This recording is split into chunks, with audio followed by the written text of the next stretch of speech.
Good evening and welcome to the 9th meeting of fiscal year 2026. At this time, I would like to now call the meeting to order and begin by introducing the members of the planning board and our staff. Would you like to start? Cheryl Tagayas, Secretary. Sean Fahey, member. Mag Yieldfield, member. Jim Davis, member. And tonight we have with us our staff, our planning director, Liz Manning. and we would like to welcome Avante, our new assistant town planner. So welcome. Thank you for joining us, and we're glad to have you here tonight. So thank you. Yeah, thanks for having me. Yes, and Liz will give you a further introduction with the staff update. At this time, I'd like to now begin with the administrative items. Meeting minutes, we have 5 sets to approve, and I don't know if the members have had a chance to review these. They're minutes from June 16th, June 17th, July 10th,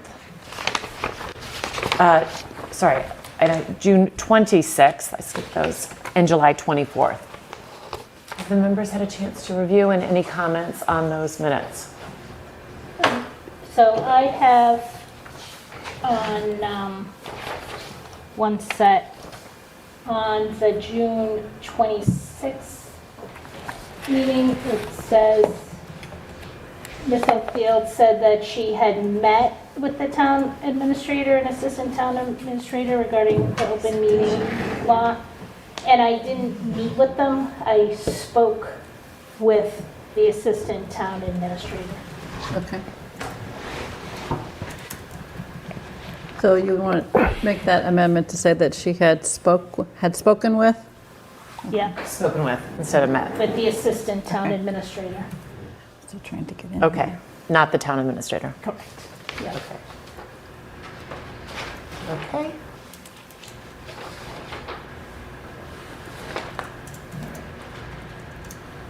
So do you want to take that? You can.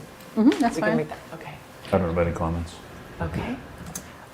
So then, if I could have a motion to accept the 5 sets of minutes. So Meredith, I wasn't here on the 26th, Okay. and I think Sean wasn't here on the 26th and July 24th. That's right. So we have to do 3 separate motions here. Okay, that's correct. So I'll make a motion to approve June 16th, June 17th, July 24th meeting minutes. July. Okay. What is there a about second? July, what about July 10th?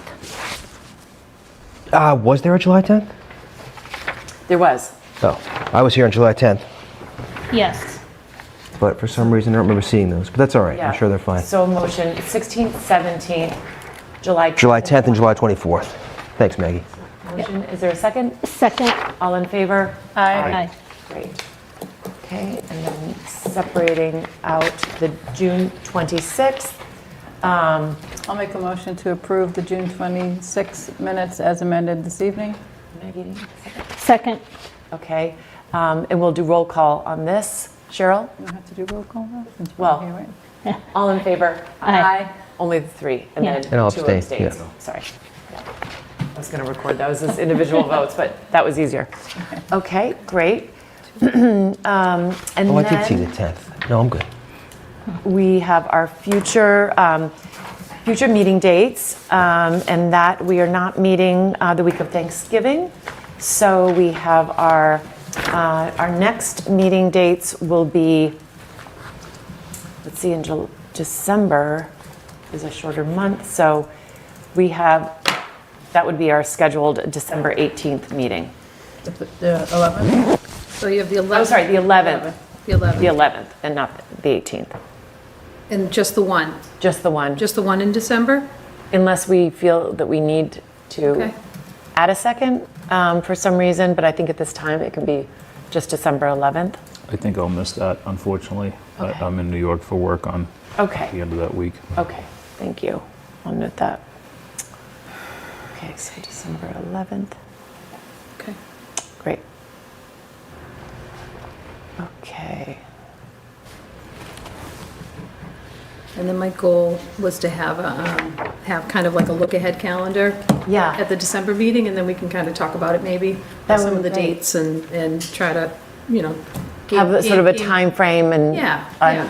Springtown meeting and when. Exactly, Need to yeah. have things. And just kind of look at some of those kind of a little bit further ahead. Yeah, I'm being selfish, it probably will help me too. Yeah. To have a little bit more, kind of. think that's a great idea. Heads up for some of those, maybe even if we do it quarterly, doesn't necessarily have to be a whole year's worth of meeting dates, but quarterly would be good. That's great. Okay. And so with that, we can roll into the staff update, Liz, if you want to. Sure. All right. On your updates And so, the first item on this memo that I prepared for you folks today, the goal is to have this in your folder the Friday before the meeting, so I'm getting there, but that we'll see. The first item on the memo is to introduce Amante. He's been on board for almost 2 weeks now. Oh, great. And he is recently graduated from Northeastern with a master's in planning, and he has an undergrad in geography. And as I said in here, an excellent combination for a planner. I've worked with a couple of gentlemen over the years that had that same academic background, and they're both terrific planners. So we've been really busy, and it's good so far. I think we're figuring it out, right? Yep, learning lots, yeah. So if I don't know if you want to say anything or hand it over to you, or not to put you on the spot, but. Yeah, I mean, Liz covered a lot of the basics. I think for me, my studies have always been kind of focused in like the environment sustainability. So my undergrad was focused in environmental systems. My graduate program was focused in sustainability and resilience. Over the summer, I did an internship where I worked with a nonprofit where I did some climate action work and some community engagement related to that. So that's kind of been my focus, but I've been passionate about urban planning and everything related to it. So I'm happy to be here. Great. good. Welcome. Nice to have you. Anything else, Liz? Yeah, so I'd had some conversations with Meredith about the housing production plan and trying to get some feedbacks from the prior consultant that was used back in 2020, Karen Sonneborg. So I've reached out to her to hopefully get some sense on some, scope and budget and kind of to be determined how that effort's going to get funded. We had a traffic commission meeting at the end of October. It was a pretty packed agenda. There was discussion of some valet parking in East Milton Square, traffic counts and calming measures in several side streets, some of which are being affected by the Randolph Ave Road diet, some of which are kind of long-standing, sort of adjacent to Governor's Road. Nick had asked me to pass along this link to I think it's a MassDOT meeting on November 20th on improvements at Route 138 and Bradley Road. I'm not exactly certain. I don't know a lot about that particular project, so I'll have to do a little bit more homework on that particular project, but he wanted you guys to know that was happening. So there's a hyperlink in that memo. Had a conversation with the folks that are staffing our shared housing support office. Very interested. Actually, I just got an email back today from the woman who is the contact on that one. Very interested to get connected with them because I'm gonna use them for as much as I can on the 40B stuff.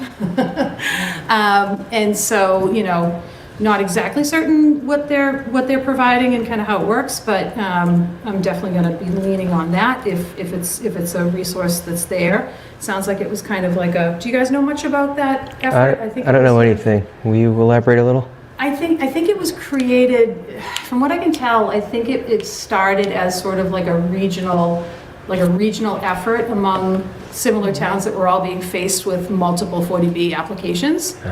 And so this was like an attempt to have, housing expertise available kind of on call. Gotcha. And so, so I sat in on, I think they do quarterly meetings. I sat in on that meeting. The other communities were, clearly more, engaged with what's going on with the various projects in their communities. Hopkinton, Medfield, Norwood, Sharon, and I think Randolph may have been part of it, but I think they dropped out recently. I'm not 100% on that one. So yeah, so that's going to be a really good resource, which, like I said, I'm going to definitely lean on that for any kind of, reporting or any monitoring efforts that are required for those projects. And then with the sign review committee, so Avante and I attended that last night. Been working with Mike on, kind of the process for getting those, kind of ready for the committee to work on. It was really helpful because a couple of different types of situations, one in a residence area and then one sort of in, kind of like highway adjacent area, the two locations. Very helpful to kind of get an understanding of like, how the process works and what people are concerned about and, how that affects, sort of what you guys want to do with adjusting your bylaw for that. Open space and recreation plan, had some conversations with Meredith on that. Hopefully going to get an update from Horsley Witten, the consultants on that. It sounds like it's close to the finish line. And I don't want to get ahead because I know that's on the agenda too, to talk about that. And do you guys, and I don't want to forget to ask if you folks want to maybe think about meeting in the fire station meeting room. So that was sort of out there as a question for you guys to think about if you want to meet over there. Okay? Terrific. All right. Thank you. Can I Do you have- ask a couple of questions? Yeah. Liz, is the planning department to have a member on the traffic commission? So is that one of the memberships I recall in the past, I think? I think it's the planning director is appointed to it. Tim used to staff it. Yeah, well, Previously, but- yeah. but I don't know if that was- It's like vote, and it's a voting member. Yeah, so I think the sign review, I think maybe the planning director is ex officio, but I think on the traffic commission, it's a voting member, the position. So, yeah, but that's, I've just been at that one meeting, so I haven't really dug in too much to that. Those projects and kind of what's going on with in that world, because there's a lot happening, obviously. Yeah. Yeah. I mentioned in the final report of the MPIC about the Traffic Mitigation Committee's report from 2020. And there are some recommendations in there that are really, I think, still very relevant. And one of the things that we highlighted was that there's nobody sort of owns the follow-up on the recommendations of that report. So I think if you could read through that report and think about whether you could bring, some of those recommendations to the committee, or at least even the report to the committee, because I'm not sure, Yeah. what, committees change and staff change and everything, so like it might not be something that some people are familiar with. Okay. And whether they feel like they have the ownership of it or not, at least it would be good to be aware of it. There's Absolutely. some really good work there, I think. Okay. And then you didn't mention the economic development study, and I don't know if you have an update on that, where that stands. I think it was the grant money was lost, right? Because it was... It was like an earmark or it was something? Yeah, it was either federal or... somehow, I don't recall the details, Meredith, maybe you do, on where Yes, that it why that was. funding was lost? It was a grant that was given to us that was funded through June 3rd, through the end Okay. of June, and at the time it was going to be good through 2027. The towns would have had or the end of 2026 or into 2027, but because we hadn't hired anybody, the town or the state. It was federally funded, and the state did not get the money that they were counting on, so they are not honoring that grant. We had hired someone, though. We had MAPC, remember? They came That's for in. the economic feasibility. No, I think it was for the economic development, too, right? They came and spoke to us like a year ago, maybe? Oh, I'm sorry. That's Yeah. when we did talk about that. I'm Yeah. sorry. Now, Yeah. because we did encumber funds for the economic feasibility. with MAPC, I believe. Right. for- Yeah, that's being completed, that they were hoping to come tonight, but the staff person at MAPC was leading that up, has just accepted a new position with the MBTA. So she wanted to kind of transition whoever was going to come and report to you guys. So that report on that study may not happen. I'm hoping it will happen on December 11th. The feasibility The analysis. feasibility analysis, The yes. economic development plan. We had initiated that, yes, that's It what was now in I'm, progress, yeah.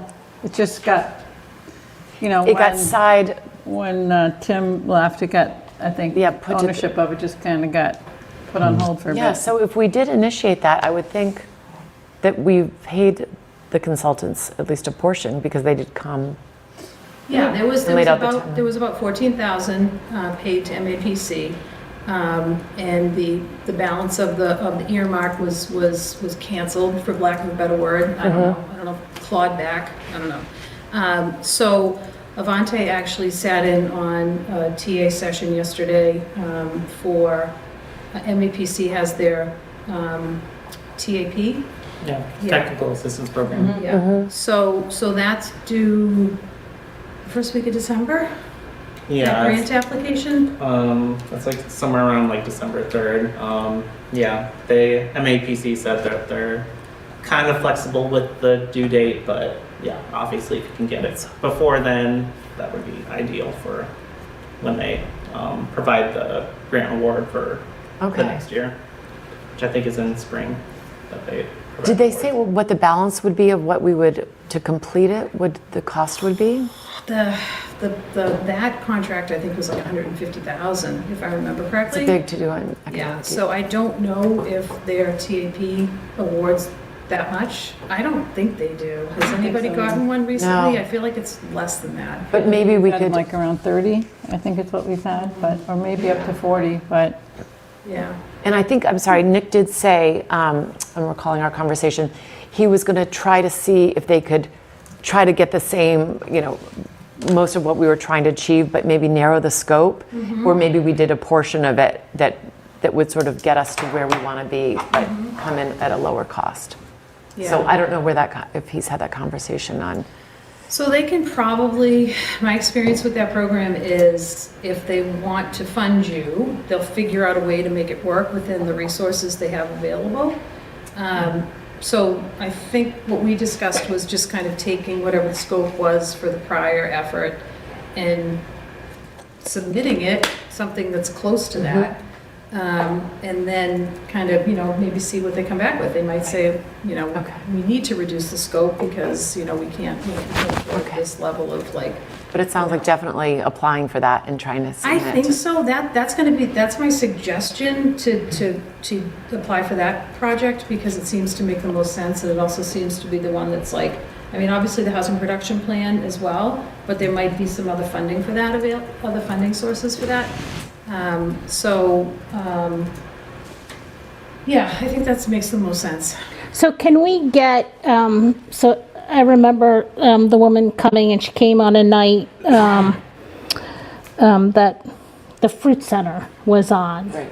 And so she did sit through some of our discussion on that so she could hear kind of what neighbors were talking about or their concerns about having businesses.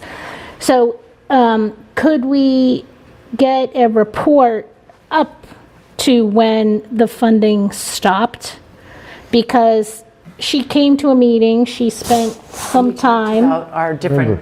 We were different upstairs. businesses. We were remember that meeting. upstairs, correct, yeah. I don't think Sean was there, because I rewatched it. Yeah, you're And so I would, development so if we could find out what the grant money was that we contracted with, what amount was actually spent, because I don't know how much effort she put in. I know she came to at least one meeting and it was more of a listening session. So I'm not sure what she did after that meeting. And then kind of get their bill up to that point and see what is left on the contract, what they owe us, actually. Yeah. And the total. services. If you can find out what the total was. Yeah.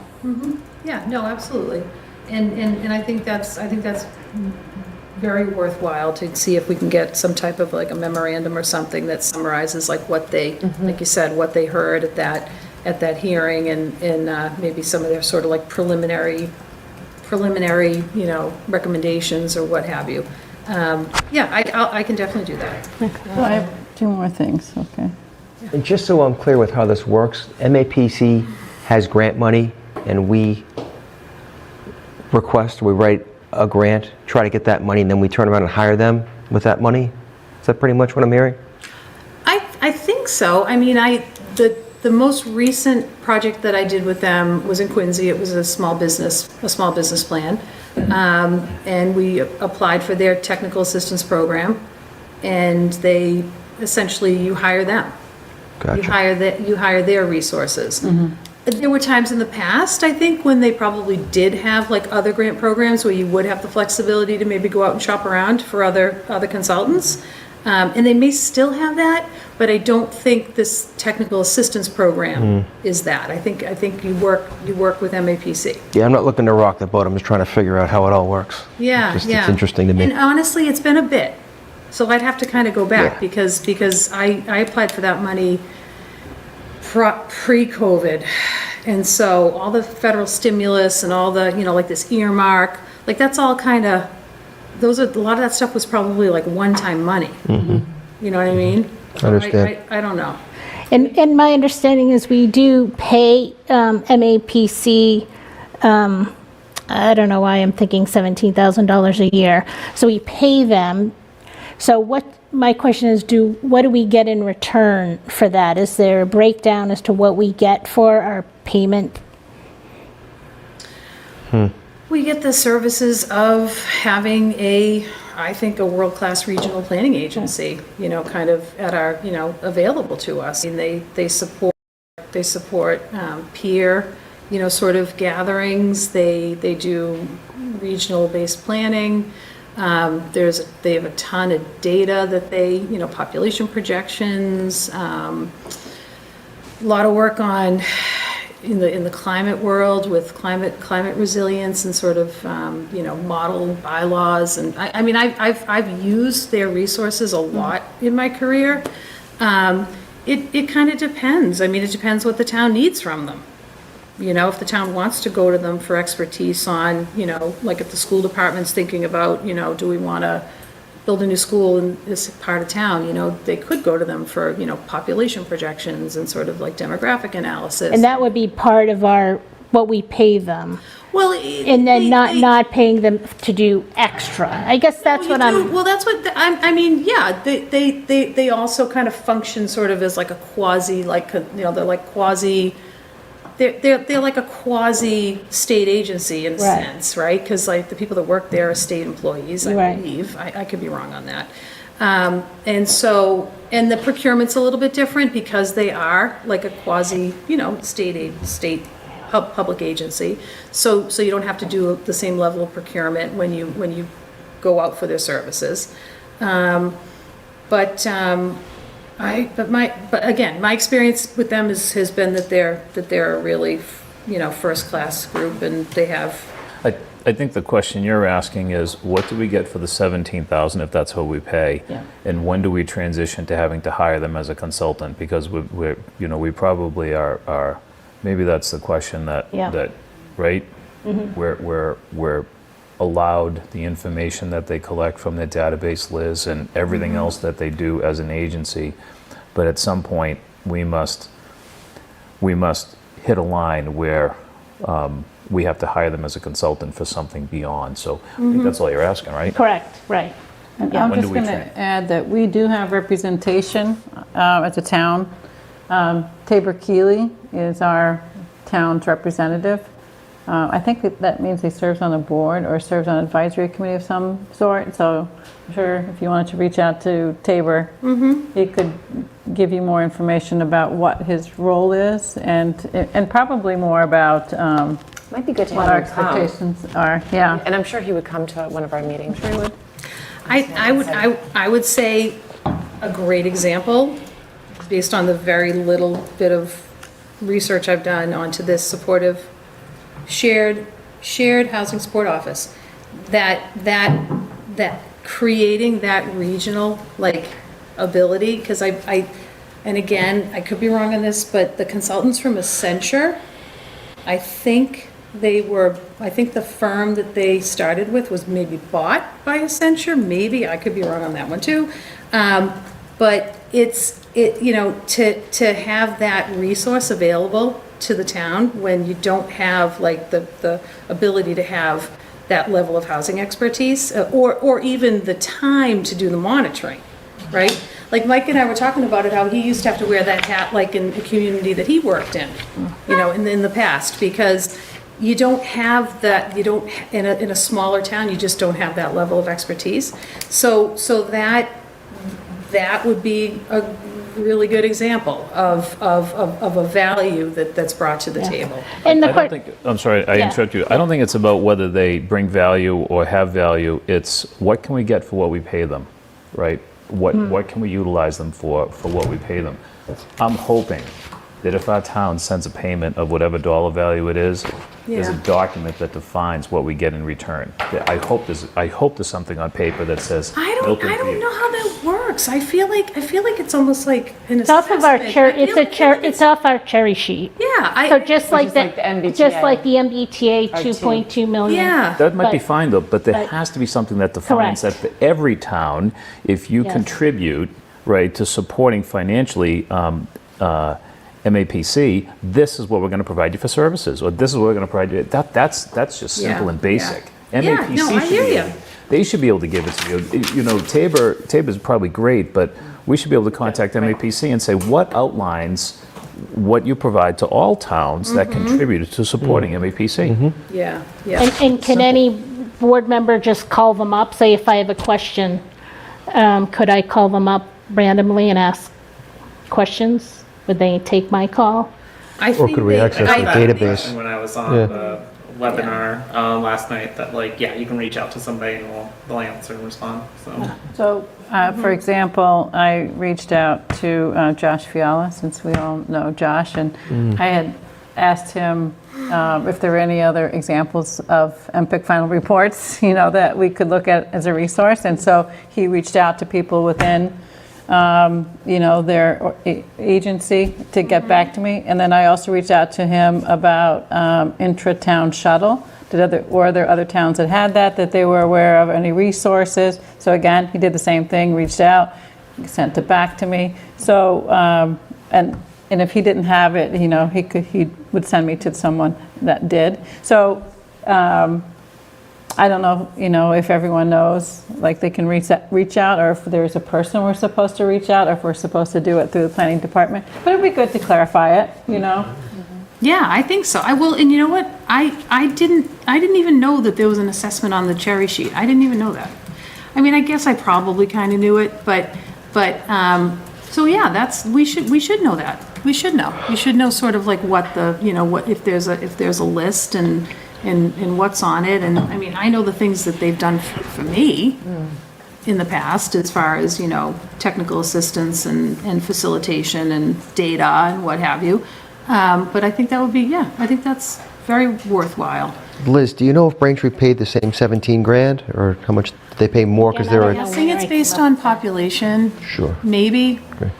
or some factor is most likely. I'm sure Quincy pays, A maybe, little bit more, yeah. yeah. Okay. So I have two more Yeah, topics, if I may. why don't you Just- finish and then Okay. I want to bring Mike. Some of us went to the select board sponsored and planning board posted meeting at the, about the fire station in East Milton. I saw it on TV. Yeah, I just going to suggest that planning needs to kind of be involved in the discussion, even though it's posted. I mean, at the meeting, I suggested that there needed to be more engagement before and more analysis. At least in my table, I said, we need more analysis, economic analysis. Like, that's what one of the interests of me in the economic development study is, like, the mix of businesses. Like, how do we, a lot of people in my experience in being on the board and in the master plan committee back when, was people have an express interest in the diversity of businesses. And when there's a storefront that opens, people say, oh, gee, I hope it's not going to be another realtor's office, no offense to realtors, dry or cleaners, another dry cleaner or nail nail salon, salon. because we have a lot of them. So like, what does it take to get the kind of businesses? And at that meeting the other night, there was some interest in like Great cafe, ideas. coffee shop, bookstore, just places for people to gather, kind of. Where a nail salon, you get a service, but it's not a gathering place, So I do think one of the challenges too is, we all know, in our parcels in our business districts are small. You can't really park the business on site. So if somebody has to come. Now, if it's an existing business, it's pre-existing non-conforming and they don't have to provide that parking. But if it's a new business in a municipal building, what's going to be the approval path? I think we need to think about, for a use. And I'm sure you're going to be interested in that too, right?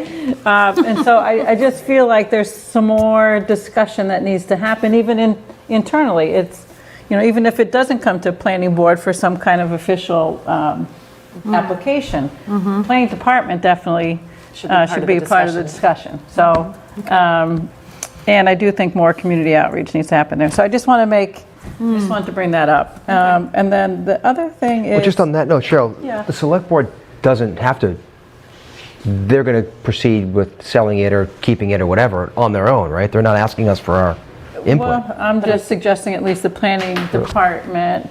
And, I'm happy to reach out to the select board and to Nick Milano, and make these comments too. But I thought I would just raise them here just to, They make the decision on what to do with it, Yeah. whether they're going to dispense of the Yeah. property Right, or not. that's the feeling I got that from the is- meeting. But I think what the purpose was to say, okay, what does the community want? Do they want it to be dispensed Understood. of, or do they want to see a new use, or or restrictions on what can be done on that property? So this was a listening session, I think, for feedback through Yeah. MAPC. I understand all that. I just want it to be clear that it's It is their right now, it's not coming to us, is what I'm saying. And they're- But would we, and is it appropriate for us to take an official vote to say either, we think they should dispense of it, or we think that they should keep it?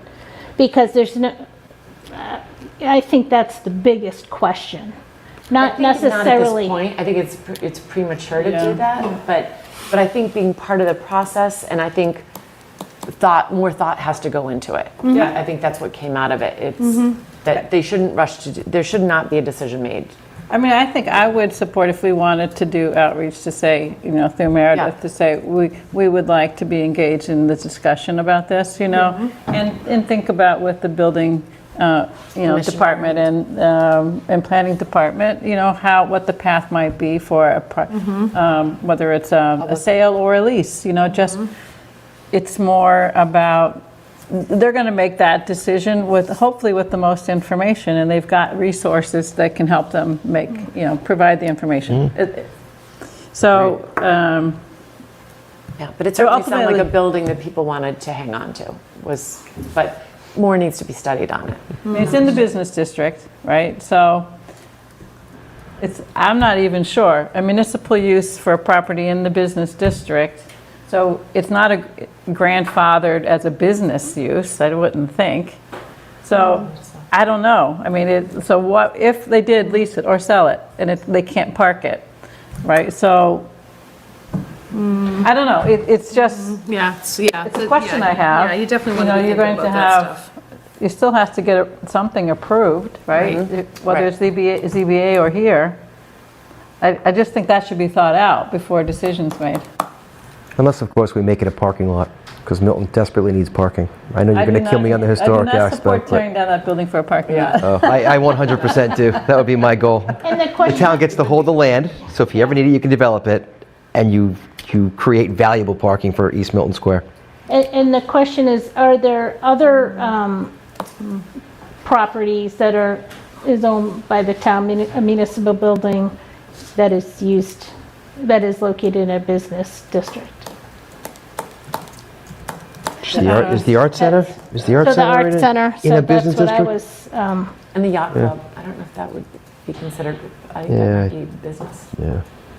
Well, if right now, the town projects don't require planning board review, site plan review, right? Some communities, I think that they do. But it was, so like if the town did something with, a field, was there adequate parking? I think that came to us before, like, does the town review parking for that field, or the lights that they want to put in that field, or review the new school design, or whatever it is, and we don't now. So that's something I think we talked about maybe thinking about in the future.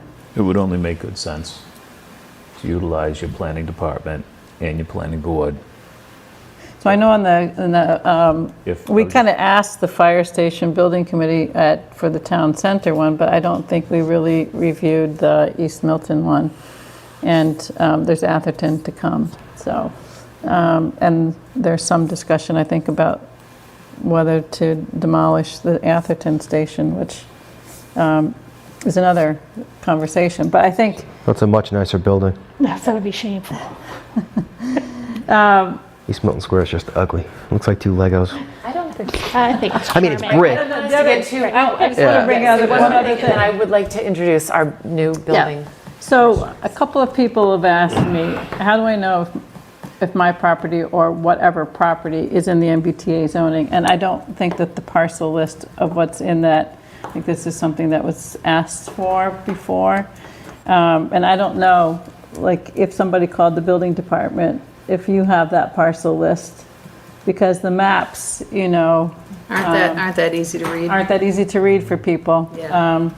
And some people who have asked are like right close to the edge, like they don't know, am I in or am I out? And then they want to know. Or is that property my neighbor, in or out? And they want to know. So it's just a question that I Did put the out there. consultant prepare that list for you guys? Did you see that list? No, because it was done, the approval was on the citizens petition. Oh, okay. But it hadn't been created prior to that because that 25% was sort of like always out there, right? It had been created. But it changed. There was some slight parcel change. There was some Okay, slight things that okay. changed. So I don't think we didn't see the final Okay. parcels. I I think mean, we it did, shouldn't but be, you could- it shouldn't be I think hard to we do. have it. I mean, someone just needs the polygons for the, who Oh, has, you who have to has the, ask- who I think has you just the? need to ask UTIL for them. Okay, yeah. And I'm pretty sure it matches up with the citizens petition. This board had approved a plan, and that it then rescinded about 5 days later. And that's what was the basis of the citizens petition. So I'm pretty sure that the Okay. UTIL would have it based on that vote. And the AG has not finalized the MBTA No, zoning. that's the So one I think that's the one they had until what, November 23rd or something? an There extension There on was a, yeah, there was a date. Yeah, right? Because what was that, 5 and 6 or something? Yeah. Articles 5 and 6? And 6 was the, 6 was Was was approved. you guys, and then the 5 was the citizens petition? no, the opposite. Opposite, okay, yeah. So Yeah. it was 6 that got approved, so Yeah, I think I just happened to see something yesterday or today that it was November 23rd. just so people don't start putting applications in, because until it's approved. Okay, so try to get a list of those properties. That would be helpful, I yeah, think just posted Yeah. or somewhere on on the the town website. Okay, would be great. okay. And if it needs to wait until the AG's.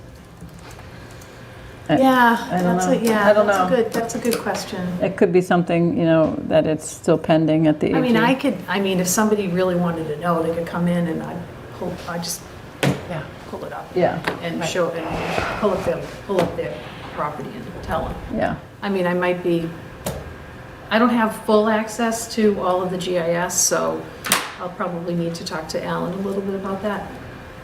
Alan Bishop. Great.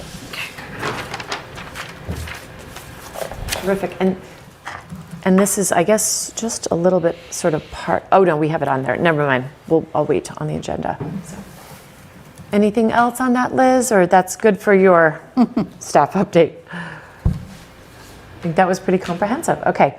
Now we have time for public comment. If there's anyone here in the audience who would like to speak to something, or anyone online, If you'd like to raise your hand, now is your time to be able to speak.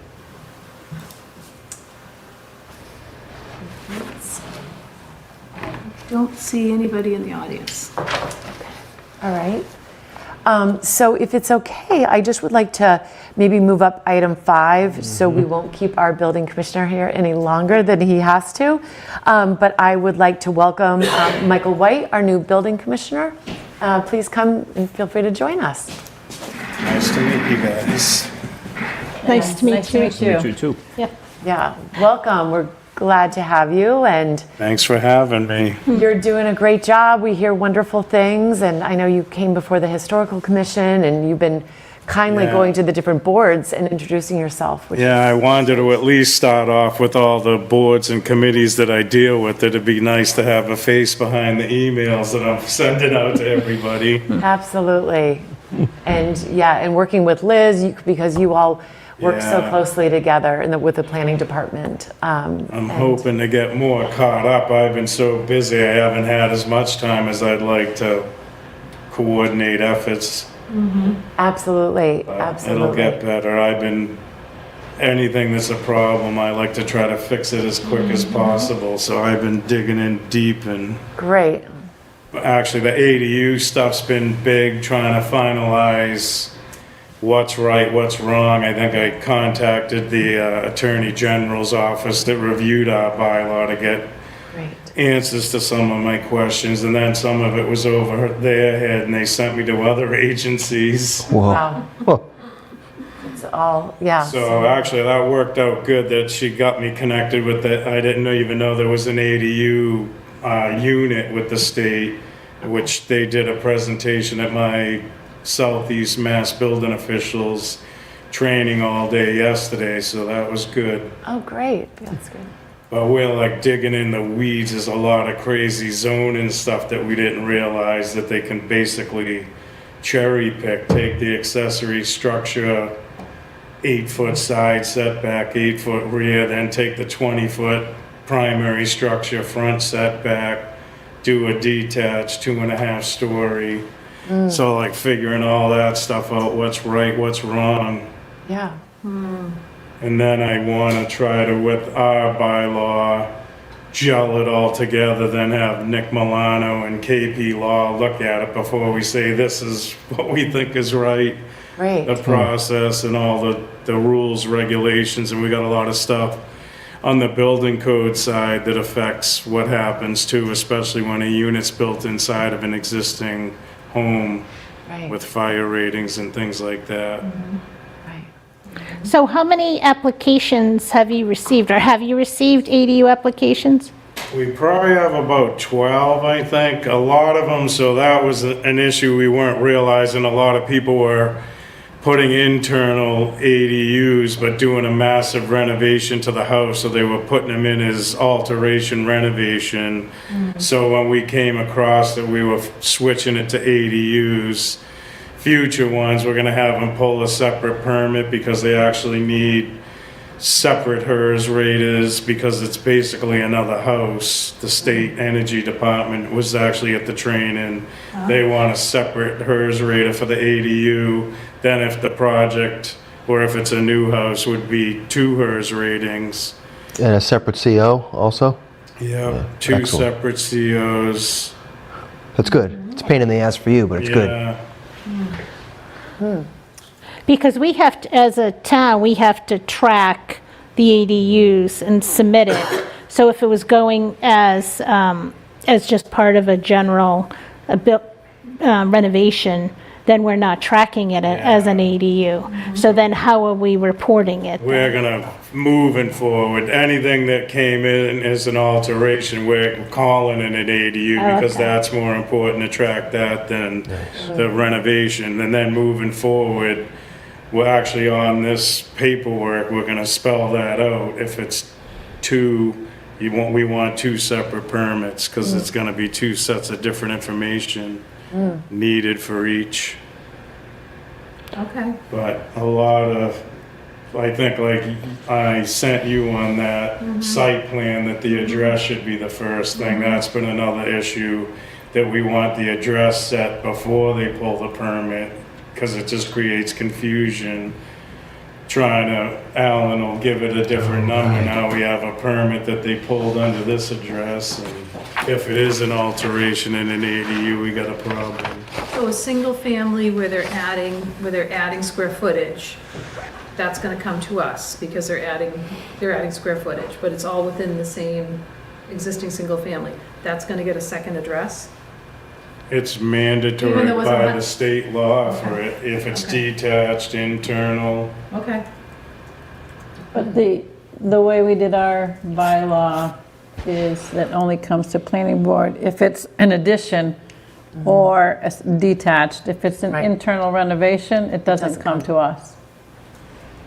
Right, Yeah, we don't, yeah, but somebody could be doing a small addition, and then, I was just curious if a single family with a small addition on the back gets a second address.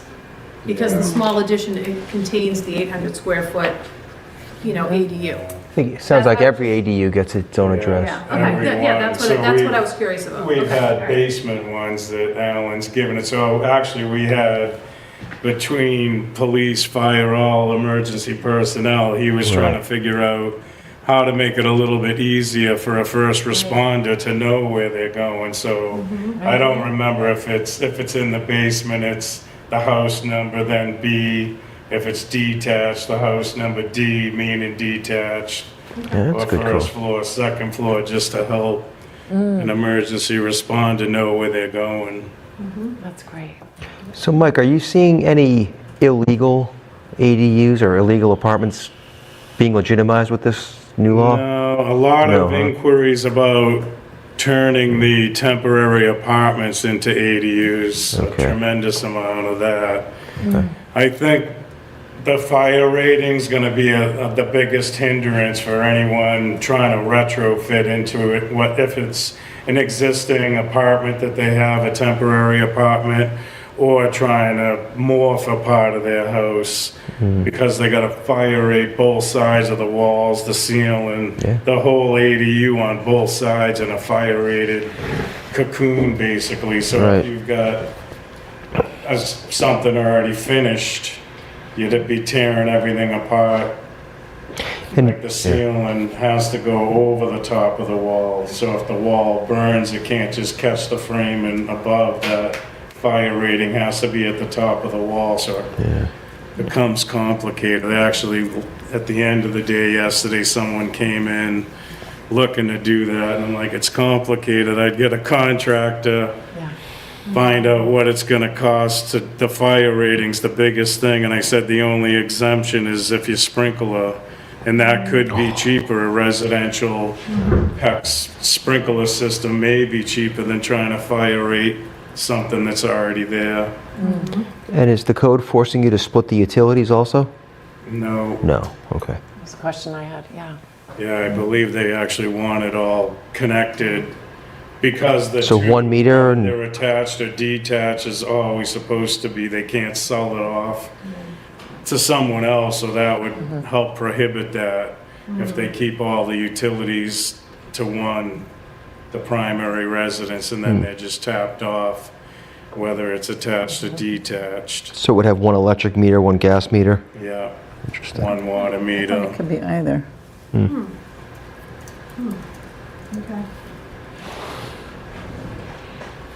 But Yeah, that's, so depending on, I think could be you one could of- do both, because I do know.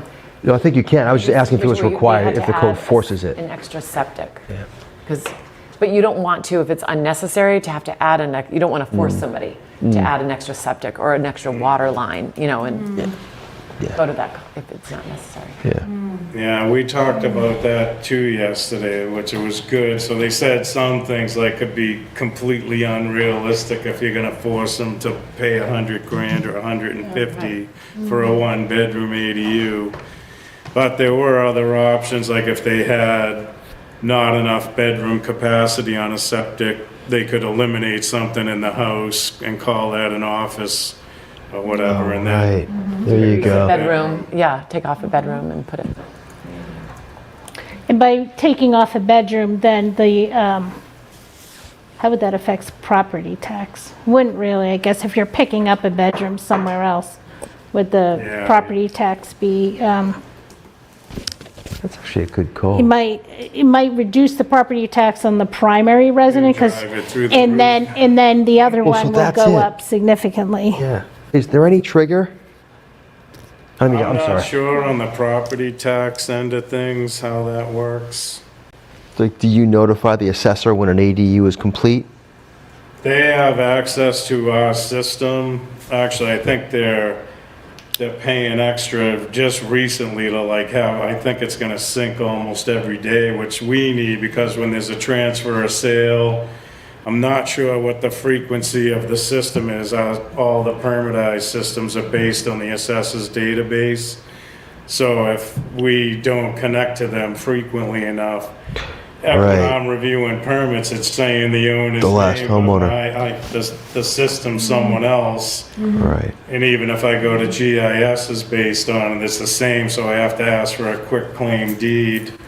If they're pulling it as the homeowner, I need to know that it's really them and Yeah. not someone trying to pull something. Wow. So that'll be helpful to get that squared away. Somewhere down the line too, the system's pretty powerful, and I don't know the split in Milton. I think tomorrow's gonna be month 4 for me, yeah. But how many are on septic? And it doesn't sound like there's a tremendous amount, but if, Just me and talk you. to Marina and Board of Health about getting those addresses and the system can alert me, so that would help me when there is a creation of a new bedroom. I'm hitting DPW, Marina, and Board of Health, because I have no clue if it's sewer or septic to get their approval. Sewer, it's not an issue. Board of Health, septic, it could be an issue.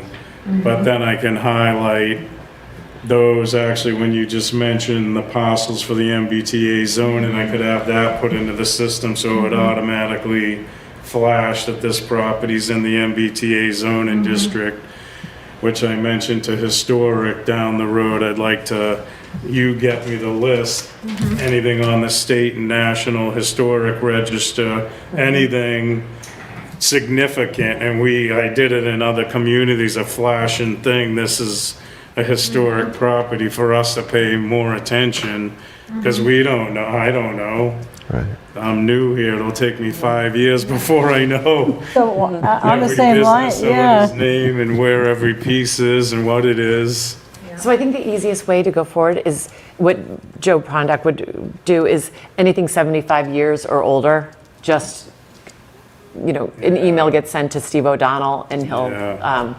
help, determine, So I the think next right step. when I started, there was some contentious what demolition was, and the Yes. attorney said complete tear down, and that's all they had control Right. over. We have to But go back I to town do council, something that I think is significant. Just as a courtesy, I just did one to let him know, Yeah. even though he has no power, just to let Right. him know what's happening. Right, thanks. So one of the things you've probably seen in your 4 months is that we have a lot of pre-existing non-conforming.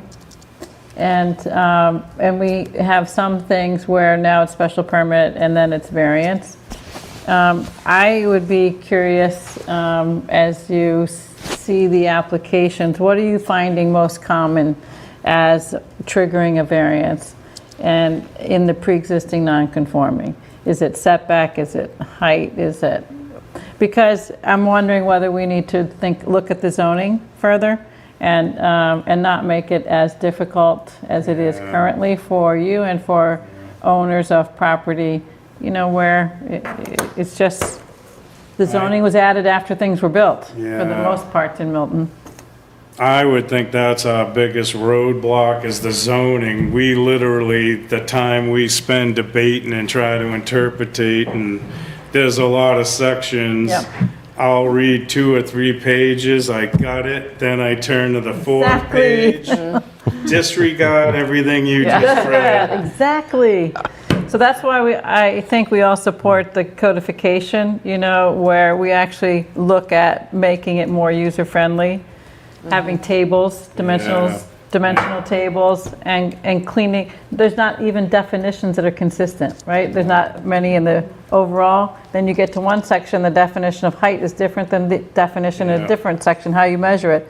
That must drive Yeah. everyone crazy. I know that in my time, I've become aware of this just from seeing things. But I would think it would be very valuable for you to take a look at a report that was done a few years ago where when we had the zoning code and the bylaws for the whole town codified, and they're on searchable and electronic now. But there was a report that highlighted a number of things that could be done and should be cleaned up, things that were inconsistent with state law, for example. Yeah. So I think the clerk has that, but it would be really, I think, beneficial. One of the things we've talked about was looking at funding to get that work done and to have your input and Liz's input into that and make it much easier. Because I actually think it's very wasteful to have your department have to spend a ton of man hours Yeah. or woman hours, on this. And Yeah. it's homeowners have to hire attorneys. They shouldn't have to hire attorneys for simple things. We just had a simple thing, but the homeowner pushed back on the pool setback 12 feet, but the bylaw says a new pool shall not be constructed within 12 feet of an existing structure. They had the pool and wanted to build closer, and they said it says the opposite. I'm like, it can't be, this bylaw would be junk. So they pushed it, and I had to have KP Law give an opinion, and it is both ways, and they said that would be just, the bylaw would be useless if it was that way.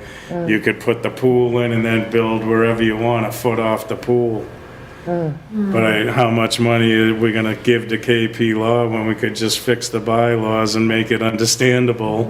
Definitely. Yeah, so all of those things that you encounter, it would be good to document so that, Just a list. I do Yeah. have a running okay. list. Great, great. There's like just the accessory structures, there's a conflict. One section says the height's 20 feet, one says 21 feet, yep.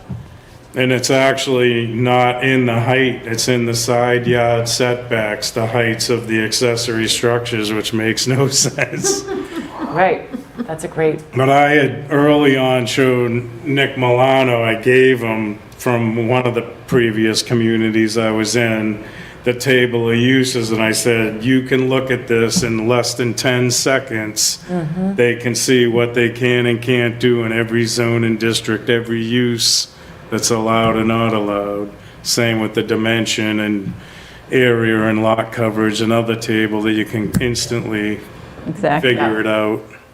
Another thing I think that would be helpful is the non-conforming businesses that are in residential zones.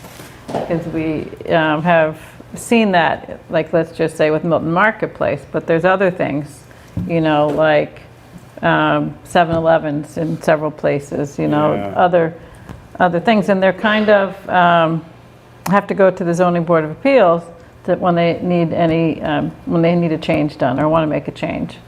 And so I think it would be interesting to just understand how many of those there are. There's a Like, ton. yeah, so I think, having those, I showed him that too, but I think it was more variance. In one of the communities, I had 5 things that I could approve if it was just one thing wrong, missing frontage, missing one setback, I could grant it, not have to send 500 applications for variances. But we have right now a tremendous amount of non-conforming stuff going to the ZBA. I think they're booked into the 4th of July just about. and I think that's the kind of thing that we should look at what we can do on the zoning revision, a zoning amendment. And your input on that would be helpful. Yeah, that'd be great if, I don't know, the funding, that's the biggest challenge, I'm assuming, but to get something started, because I know it takes a long time. It's something you can't just do in a couple months. Well, don't we have 40 grand allocated for recodification? We didn't, I don't We think, didn't get got it. that. We requested it. It didn't come. We requested 50. But we have 50,000 that we haven't tapped into for this fiscal year. Let's blow it. On recodification. We have a lot. That's why we'll talk later about what. It's why I wanted to get Yeah. Mr. White's input on the codification and what he sees so far in the 4 months. Well, we have $4.5 million in free cash. Just take some of that. So I think the selectmen could be able to afford the recodification. That would make a hell of a recodification. I think we should use our budget to hire like KP Law to help write our zoning. So, Because, right, they have the ability to do that. Well, they can do that, but that don't can they? be also within their contract. Oh, is it? to do Oh, that. okay. So there Oh, are good. things that they can do within. so I think it would be very helpful if you outline, just thinking if we wanted to make a case for free cash use, say that would save your department X number of man hours. And Absolutely. You'd And then you have, think about like the building permit values of this and the basically people's property tax will go up when they make improvements, right? So all these things are in a log jam. They're costing you, the town, more money because of how much time it takes you. Cost the homeowners more because they have to hire attorneys and maybe architects too before they hire their contractor. And, so they might have to hire them in advance of even knowing whether they can do it. yeah. If it's easier for them to figure out whether they can do it and it makes sense, I just think it's going to be so much Yeah, better. it kills me. We actually see the burden put on the contractor, puts it in thinking he's good to go, and then they Right. find out they gotta go to the zoning board. Yep. And then they're so far out, that, well, actually one, I think this week, the woman, they bought the house to renovate it and get it ready for their new baby, and they can't go into the house, the contractor can't start. And Bill's, I think, booking into January, February, and every week it's getting further and further out. Right. The holidays obviously aren't helping anything the next few months. Well, But- and just as a side note, at the budget coordination committee last week, it was brought up that we need to come up with ways to slow down our growth rate. So this is like we're actually doing doing it. Slow down your growth rate. Why? In what sense? Yeah, that was brought up because we can't keep up with it financially. But what growth rate do we have? Yeah. We don't have a big population growth rate. It was just brought up that that's what our next assignment is to do. Come up with ideas to slow down our, Other than the 40Bs, there's not a tremendous amount. Like I'm used to betting on south where I'm living Bridgewater, we'd have 200 or 300 new houses a year. This Milton looks like 10-ish maybe. Yeah. But the 40Bs, that's another story. yeah. But there's an unbelievable amount of people renovating, taking these small homes and doubling, tripling the size of them, putting massive additions on. That's the biggest thing that's happening. That's what people want, big houses on small lots. Nobody cuts their own lawn anymore. They don't want to lose their 3% interest rate. Right. on the- That too. On their mortgage. And maybe they like their neighborhood. The kids can walk to school. It's like, Well, there's where would they go becomes the question, right? There's just not a lot of other inventory of things that are available, is what I hear from people. Yeah, and so that's sort of the problem, is people are taking the starter homes, they're putting additions on instead of moving. Can't- And then what happens is we lose our starter homes, which is also our downsizing home. So when people then say, oh, we don't have the smaller houses, like literally affordable houses, we don't have that. It's because we've allowed these houses to expand. So we are, in the end, a little bit hurting ourselves because we are allowing the starter homes to no longer become starter homes. Well, one thing I've said before is that we have no FAR requirements for single families. And we only have, the side lot lines, the setbacks are what are, and height are what control the size. We have far more restrictions on our overlay zoning our MBTA zoning than we do on our single family from that, a size perspective. Yeah. So is it I'm sorry. No, go ahead. Is it typical for building inspectors to have a little bit of power to grant a variance if what you said is like if they have one or two things that are not in It has to be in the zone, and if it's written into the zoning, whatever Yeah. that is. So of the other communities, I think both Bridgewater and West, I had that if just one thing was wrong and it was defined what it was, I could grant it, and it was great that I didn't have to tell someone, yeah, you got to go to the ZBA for Yeah. a variance for this. It's fantastic. That's not out of the ordinary. That's No, it's not. Could tie up, that's the other thing. A lot of these could tie up 4 months. You gotta get there, have the hearing, get the decision, wait the 20-day appeal period. That whole process could take 4 months easy. Michael, can you share with us your experience prior to arriving here in Milton, where you've been in the past?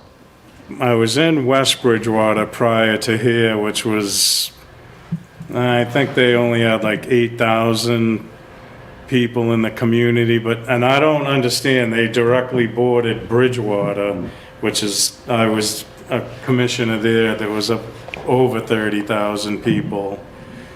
And that West Bridgewater is closer to Route 24, and for some reason their farmland didn't get developed. Bridgewater exploded in the 80s and 90s and 2000s, all the small town, we had like 15 family-run farms back then, and they just, I don't know what happened. The government did something with the milk, subsidized the cost, and it put all the little independent guys out.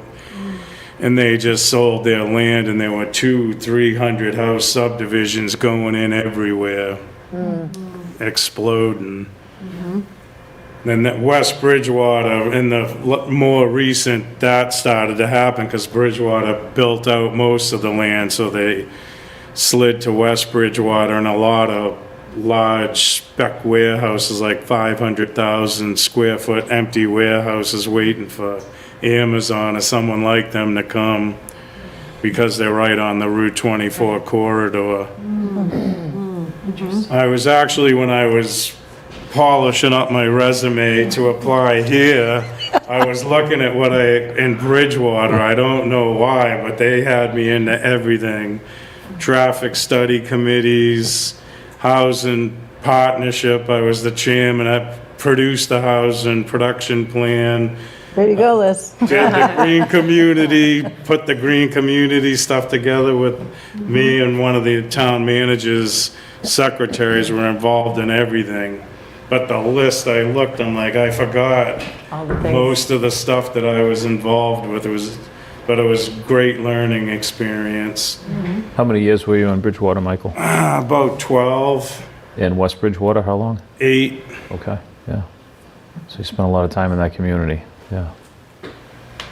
Yeah, I love to learn, so I know I got into it when the town manager, he actually had me fill in his seat when he couldn't go. I was brokering power purchase agreements for solar fields with Bridgewater State University, going into Boston to, I forget what it used to be called, battling 40B developers. Wow. But it was... The Housing Appeals Yeah. Committee, the hack.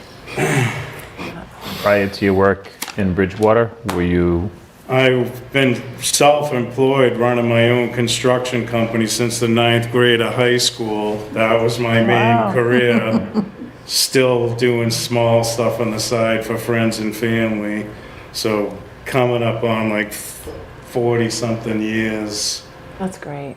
So can I pivot, speaking of being in the construction, the new specialized stretch code, how are you finding how that you can ensure compliance with that? So it's new construction, we don't have a lot. But the 40Bs, are they subject to it? Yeah, there's commercial criteria that they have to meet. So those all have to have a HERS rater, which I've actually been having trouble with the HERS rater. I had to get in touch with the state, whoever's in charge of them.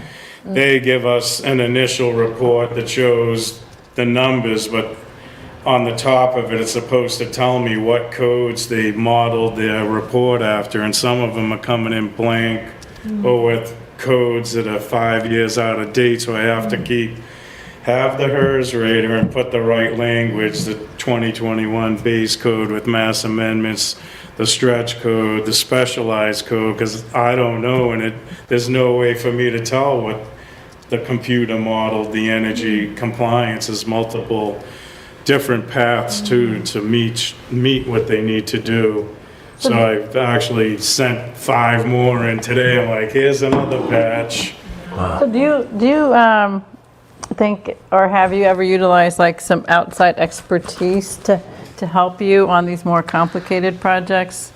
You know, like for that compliance, because they're going to be needing to do their testing, like commissioning and all of that, right? So like, do you feel like... The 40Bs, I'm not sure of. I think 582, when I started, I kind of got thrown into the fire, and that was half reviewed, kind of.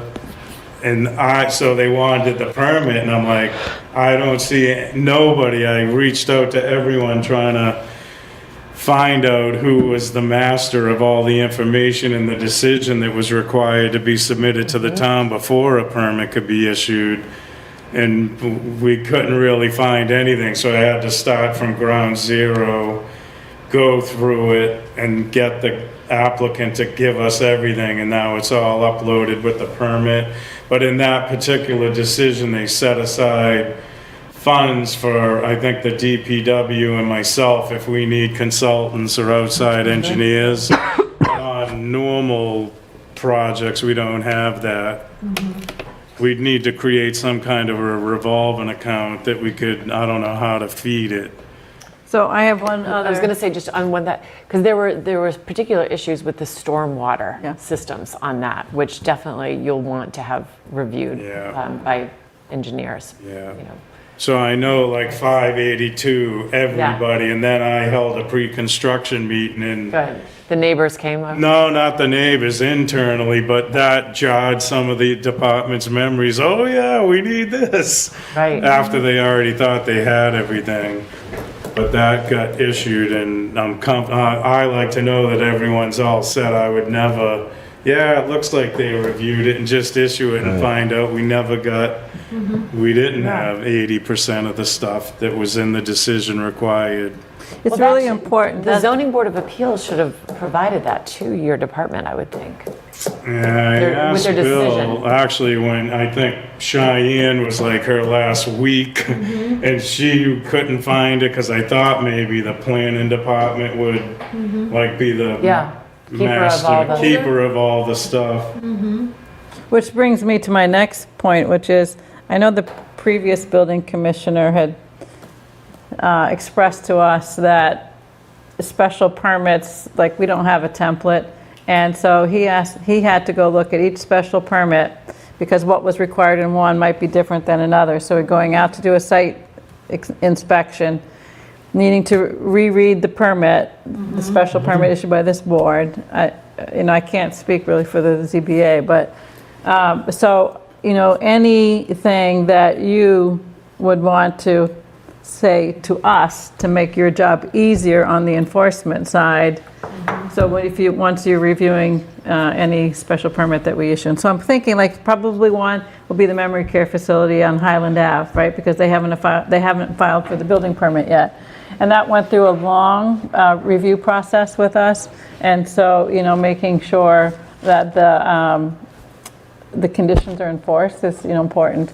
And what we found, I think, oftentimes too, is like the tree protection is something that's hard to monitor and enforce sometimes. And it's really, later, people will come back later and say, well, can we take this tree down 5 years later because they didn't protect it during construction? So there's 333 Brush Hill Road, which they came in and they clear cut the lot, and it became drainage issues for abutters and. We had a subdivision in Bridgewater that, I think it was a 40B, they called it the Preserve, and they clear cut 80 acres of trees to put it in. No. So And it was that's- called the preserve. Yeah. so Did they get paid for the recently trees? On our, the Gardner, right, the Gardner School, we put in the permit that they were only to take trees down as necessary for the construction progress, right? I don't know if how that, gets interpreted by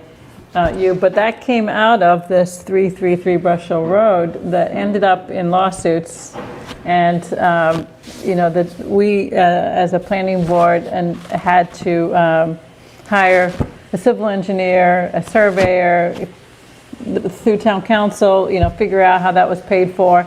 Yeah. And it was a real mess, and it was a real impact to some direct abutters to it. And so it was something where, we learned that the position of these 3 houses had been approved by the planning board, but when they went for permits, they were in different locations and it didn't get flagged by the building official. And so when we're looking at the plans that they're actually having the problems, we're like, well, this isn't where it was approved, and that's not the grading plan that we approved, and how did that happen? So this kind of, if you tell us certain things are hard to enforce, then we have to figure out how to write a different special permit. So we need to work together in your input, on anything that you're going to be looking at, not to go back in history, but going forward. Yeah, that Be helpful to us. 582 decision, there were a bunch of checks for different things. One was trees and landscape, and like if the developer bailed or they failed to do this, but it did not say who was enforcing this. I'm like, this isn't me. I don't know anything about trees and plants. And there's a historic garden in that site, Yeah, so that should be marked off and somehow We got the check, protected. but there was who's supposed to be, it didn't state DPW or Parks and Recs or whoever would be the one handling this. Yeah. Or is that an If instance? there were emergency stormwater issues, you would assume it would Right. be DPW, but it didn't state So that's good who feedback. had the access to the funds to Yeah. use it. Yeah, I Yeah. got a call about Woodmere and an annual report on their, I don't know, their stormwater system or what have you. And I couldn't find anything in the file about it, I don't know if it's been filed annually, is it something that should go to the DPW because they might have a process for that? So, I mean, there's just been, there already have been sort of like multiple instances of, Catching things. enforcement and maintenance and, kind of, once the permit's already been issued and so I think that hopefully we'll work towards a development review system for these larger projects where myself, Mike, the folks in engineering, the DPW, maybe if there's other town departments, the town manager's office, town administrator's office probably as well. That's sort of at the beginning. You make sure you get your pre-construction meeting. You make sure you have sort of like, whatever check-ins as the project unfolds. So hopefully some of that stuff will be like, there'll just be more Yeah. communication, like as things are moving through the system. But it's just, there's a lot going on. And There is, and that's a big There's a lot of stuff project, to be chasing. especially 582 is a big project. That's part of my early growing pains, is that there wasn't anyone. Cheyenne was gone 3 days later, but I was trying to figure out the process and how the wheels gel together, and so I just, on things, I'm like, well, it could pertain to them, so I email everyone, and I don't know, just, Well, I mean, honestly, having change at the building commissioner, the planning director, and the DPW director all at the same time, there's a lot of institutional knowledge that gets lost, right? And that's where the systems that you're talking about come into play, right? And I learned too that with some, like even the assistant position, I think there's been at least 4 or 5 since I've been on the board, and their computers get wiped after a certain period of time, and so all the documents that they may have had so I just started keeping all my own copies of all the documents so I wouldn't lose access to documents. That's what I did, and I just created a new template for Milton from another one that I created somewhere else. But Carl this was is where like, how'd you do that? The But reason- as you're starting new, you have an opportunity to kind of help improve those systems that would work better for So us. I'm on things that have permits, I'm like, if you go into one of mine, a bigger anything, I have, like in the chat, everything, anyone can go in, they'll go in there 100 years from now and know what was going on. Any pertinent emails are turned into PDFs and put in emails between me and whoever, if it's something that's not in the system. So all that historic data is in there. Yeah. We actually had what made me amp it up down on Canton Ave, that house lot, I think that it's been contentious, that had a variance but never got recorded. Oh, yeah. There's a foundation That going in. one, that was right when I started. Right. Joe Achu, the previous commissioner, approved that, but in the system, no documentation. I think he had the last entry was a stop work order. I'm like, great, he's gone. We don't know where he is. Right. So luckily, the contractor had the email correspondence between himself and Joe Achu. I'm like, send me all that. And that gave me the evidence to back up, yep, he approved it. And then I put all that stuff in the system and released it. I said, this permit's active based on the attached emails from the previous commissioner with the dates. But that, I said, that stuff's important, like you said, all those emails, when the employee's gone, everything's gone. Fun, yeah. Have you had a pre-construction meeting on 582? Yes. Okay. Actually, that was your first day. I think I asked Nick Milano for your email and he gave me L Manning. So L Manning got the meeting request, not E.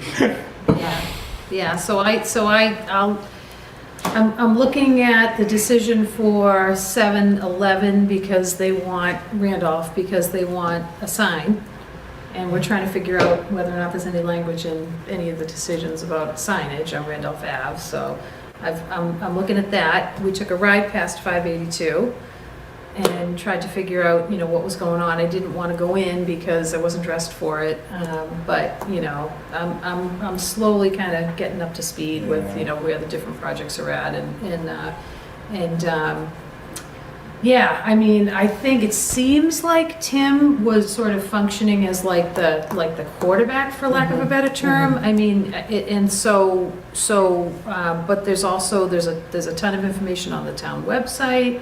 Somebody kept really, really detailed records on all of those projects on the town website, so there's like multiple folders for a lot of them. So, yeah, it's just trying to get a handle on all of it, Who's in charge of the website? Because they have Nick Con still as the contact person for planning board. I think Avante and I are supposed to be figuring that out. I just had my login yesterday. It's going to be a wonderful website. I've been waiting to have business cards. I've been waiting to have business cards printed because I didn't want to hand them out. Yeah, no, that's got to get fixed. That's got to get fixed. Is that what? That's why no one's calling me? That's funny. Sorry. Well, this has been helpful, and I hope we can, continue the communication and working together in any way we can support you. Just please feel free to reach out through Liz and let us That's know. how I prefer to operate instead of me operating in the building department silo. Yeah. And then there's grenades blowing off everywhere. Absolutely. The headaches after the fact are much Yeah. worse than trying to figure everything out up front. I prefer to get everything up front, issue the permit, and hopefully have a smooth, headache-less project. Absolutely. And to Cheryl's point, if you do have a template of a special permit that you have found to be complete, maybe you should forward that, Yeah. and maybe it's, a business in a residential or a business in a commercial or a housing project or something.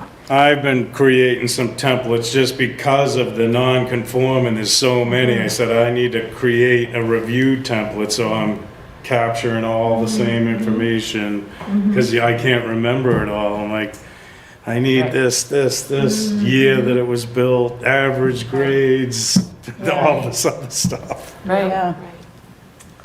Well, thank you, and Thanks for having me. we feel very fortunate to have you on board, so. Thank you. It's going to be great. All right, have a good Appreciate it. night. Great to meet you. So much. Thank Really you. appreciate you coming. So with our theme of communication, one of the things that we've talked about is just having a running agenda item, committee updates. So thought tonight could be, I could sort of go first with the subcommittee that I sit in on. And this has been a very interesting committee because it's gone back to 2022, really. And it was, we currently have an open space and recreation plan, but we hired the consultant Horsley Witten, and a committee was formed by the select board, which has representatives from the Conservation Commission, the Planning Board, the Parks Department, the playground planners, and members at large. And what we began by doing is sort of looking at what our existing sort of the format was and what the state requires, because it's a state required, and it's required that we update our our Milton Open Space and Recreation Plan in order to be able to get future grants, that we're looking at how we're planning, how we're utilizing what is our land use in town. One of the things that, and Tim was sort of overseeing the committee, was we put out a survey to the town. So there is a survey, there's survey results. I don't know if you remember me bringing these cards to a meeting one time, but Tim was passing these out, take the survey, just have one for each of you tonight, just to remember, and please, you know, I just passed it. pass them on. Yeah, you can pass them on. But this was our outreach. Thank you. And in addition, we also did a public. Good idea. We also did a public forum that we held at the library. So there was results from that public forum. I think a lot of us, I can't remember exactly who attended, but it was really saying, what do you want to see in the town? What are you looking for from your parks, from your playgrounds, for, you know, conservation land? It was MAPC ran it, and it was, Horsley Witten ran that too. And there was really good, the library keys room was filled, and there was a lot of good communication on what people wanted to see.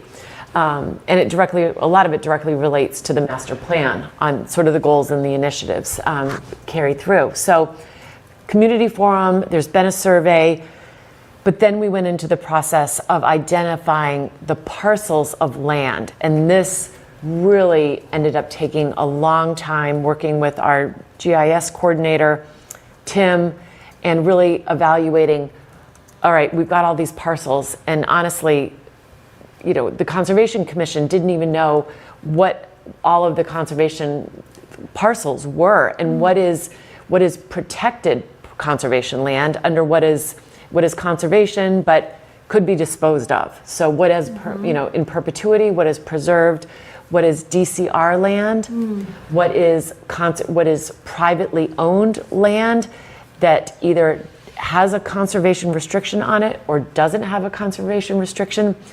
So when you start getting into all of these, it really, it's been good because I think it's never really been addressed in the town. And there's a lot of little small parcels that had, when John Cronin was town administrator, a lot of the reason why some of the scenic roadways are as beautiful as they are is because John Cronin, the town, it was before Prop 2.5, the town was flush with cash and was able to buy up intersections and corners, like the Lily corner, like the horse trough corner at the library. When you stop and you see the horse trough, different intersections have little small parcels that the town owns that it would never make sense to sell, or they could never be developed, but it helped to protect sort of the green space along the road, a lot of the scenic roadways.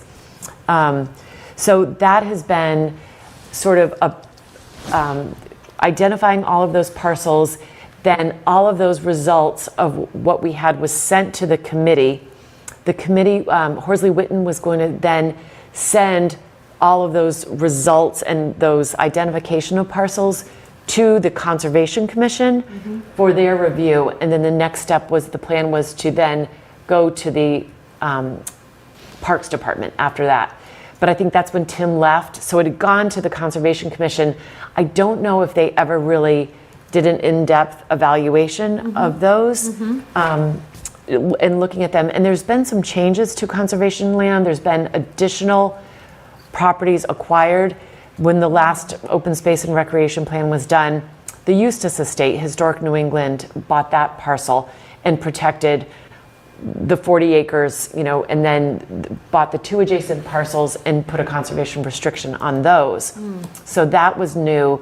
The Wakefield Estate was also new preservation. So some of these parcels are going into the history and what is when Forbes Woods was updated, because there's been over time different large areas that have been protected, but this was sort of identifying all of these parcels and making sure everything is up to date. So although it's taken a long time, it's really good work, and we are close to finishing up. I think once we just want to make sure that everyone can review all of these parcels and understand, yes, these are actually protected, or they're conservation that's maybe not protected. So so that's also something that we've been trying to identify, and I would love to see sort of a color-coded map so people know what is identified as whether it's DCR land, whether it's Milton town-owned land, et cetera. So is it a plan to change anything, or is it just a plan which documents things? There's a plan that is, it is updating things that are new, such as like the history. There have been like each person did some updates to that plan, and so I think that's taking all of this information and adding what has been done. It's different from what sort of MPIC did, as far as it's not really done as a chart. It's more in sort of the body of the different sections. So playground planners wrote, I haven't seen what each of the updates have been. Horsley Witten has been working on taking that information and consolidating that. So is it something where a body such as select board or planning board has to approve the plan? I always assumed that it would have to go to town meeting. To town meeting, okay. I'm assuming that, but I should get clarification on that because I'm not. Yeah, I'm not too sure. I mean, I'm my not sure if experience that has is. been that it gets approved by the state, right? Or maybe it's the state. Maybe the state goes. So, but there could be a local approval. I'm not 100% on that. So I think it would be, I think you're right. I think maybe it does go to the state, but I was thinking maybe do both. But. I know that the parks commissioners are working on a recreational master plan. Yeah. You know, they got Yeah. CPC funding for that. And, you know, there's a lot of people who say there's a shortage of fields and, Right. you know, facilities for youth sports, et cetera. So I guess I'm wondering, is part of that plan identifying parcels that would be suitable for that? Or is it part of it just saying, here's No, there is- conservation, here's parks, here's... No, there is part of that, and that's what I think, the Parks Department was supposed to write that part of it. Okay. But I have to say, Ted Carroll had been the chair of this, and then there was a new person who came on who really didn't attend the last person who was a representative didn't attend many meetings. So I don't know where that ended up being from So- the Parks Department. Because I think one of my concerns was that I didn't know if the Parks Department even knew the open space and recreation plan was happening. So I did confirm with Nick that he felt that they were very different.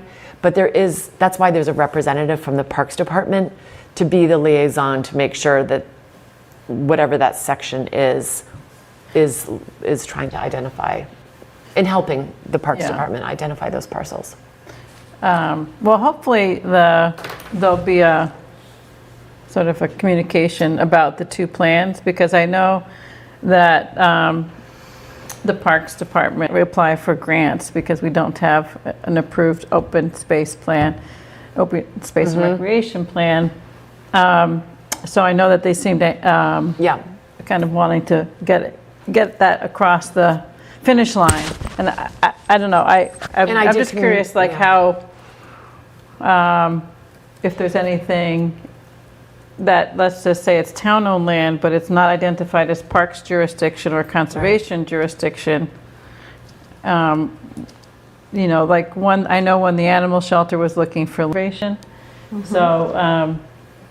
That's you know. correct. And I think that's been part of the problem when it comes to whether it's affordable housing, whether it's parks, we are so built out, and we have the Blue Hills, we have the DCR, which consumes a huge amount of which is a wonderful thing. I think it's a great treasure that we have this land, but there's limited. The town unfortunately has historically sold off there's been a lot of land given to the town, and the town disposed of it. And so wasn't, I think, and years going back, wasn't strategic in was not preserving the land. And so now we really don't have access. But that's why CPC funds are great at looking at, do we acquire? Yeah, so I guess when it comes I just would be curious available. what the recommendations are going to be coming out of that plan, and then how it dovetails into any other needs. Because as you know, the presentation that I gave at town meeting, all of the work like the people do on the individual committees, whether it's the school building committee or the fire station building committee, or these open space plans, they're like, who's looking out over all of it? You know, it's like there's limited town-owned land, and is there somebody who can say, you know, here's our inventory of property, here's what's in conservation, here's what's wet, you know, And that's what's taken so long. and then you know, what else do we like have that we could use for something if the need arises? You know, to your point about not selling everything off, I think you've said the same thing, but I don't think anybody has that list. Maybe that's part of it. That's I know what this Tim is. worked on one, and Bill before him worked on one, and it would just be good not to have a recommendation, you know, to sell or to convert to conservation or to convert to parks without having the big picture in mind first. Yeah, and that's what is, it is sort of a holistic view of all the land. I don't think there's recommendations to necessarily like dispose of something or buy. It's not that specific. It's more in general, what are our assets and what are our goals? Like what are our goals for playgrounds? What are our goals for recreational fields? It's more general in that scope, not really making a recommendation. So I think that's why maybe the state, it's more of a state level than, because it's not requiring any specific decisions, but more of goals. But I did send Rob Lavash a draft. I said it's in a draft form. These aren't finalized, so that the parks, because they were chomping at the bit to say what can we, you know, where can we look? And I said we're really getting into the weeds on just trying to identify what parcels are designated as. So in the designation, so we ran into this in the land swap, and so, you know, since whatever, 1978, the Pope's Pond land was approved at town meeting to be deeded conservation, and for whatever reason, it never got deeded, so it was left Recorded. it wasn't recorded, so it was just left as municipal town land. And so when I did the walk with the Conservation Commission a couple of years ago, and this was revealed, you know, I said to them, I said, well, this was on a Saturday, I said, well, why don't you just walk down on Monday to the Registry of Deeds and get it deeded, because that's what it was supposed to be. And they said, well, it's not as easy as that, you know. And then I called the the Office of Environmental Affairs, and I discussed it with the gentleman in there, and he told me specifically yes, we told the town of Milton reps that this Pope's Pond land should be deeded as quickly as possible, and they wrapped it up into the whole land swap. And it really shouldn't have been, I mean, eventually it could have been voted on at town meeting to be land swapped, but the process was just jumped. So that's my biggest issue with this whole land swap. My whole entire life, 56 years, the land at Pope's Pond was always protected conservation land. And for whatever reason, it never went to the registry to get deeded. Now all of a sudden it was hijacked, and now it's considered like new conservation land, and it's really not new, it's always been that way. So is this going to actually say who is the deed, not just like conservation commission? I mean, it has to be like think it deeded to has the owner. conservation, yeah. Yeah. Or then the owner of the parks department, because even up off Randolph Ave, my understanding up off the access road, there's park-owned land up there. And when we did, I think, the capping of the dump, I think Quarry Hills gave the town of Milton like $100,000 to create new fields up there. And instead, at that time, they decided to take that money and put it to the fields like at the high school. So they diverted the funds from what the original request was. So now we have fields up off the access road for park and rec to use, but now there's probably not any money to make them usable fields. So like, I think we need to have a list of every single parcel, and it has been frustrating. I've tried looking, for it, and you can't find the information anywhere, and it's not accurate, and what we know in our institutional knowledge is no longer accurate. And to me, I'm afraid of this because we have always relied on people, the generosity of the residents of the town, to actually give to the town of Milton land. And my fear is that goodwill is probably gone. And I think we need to somehow reestablish that somehow.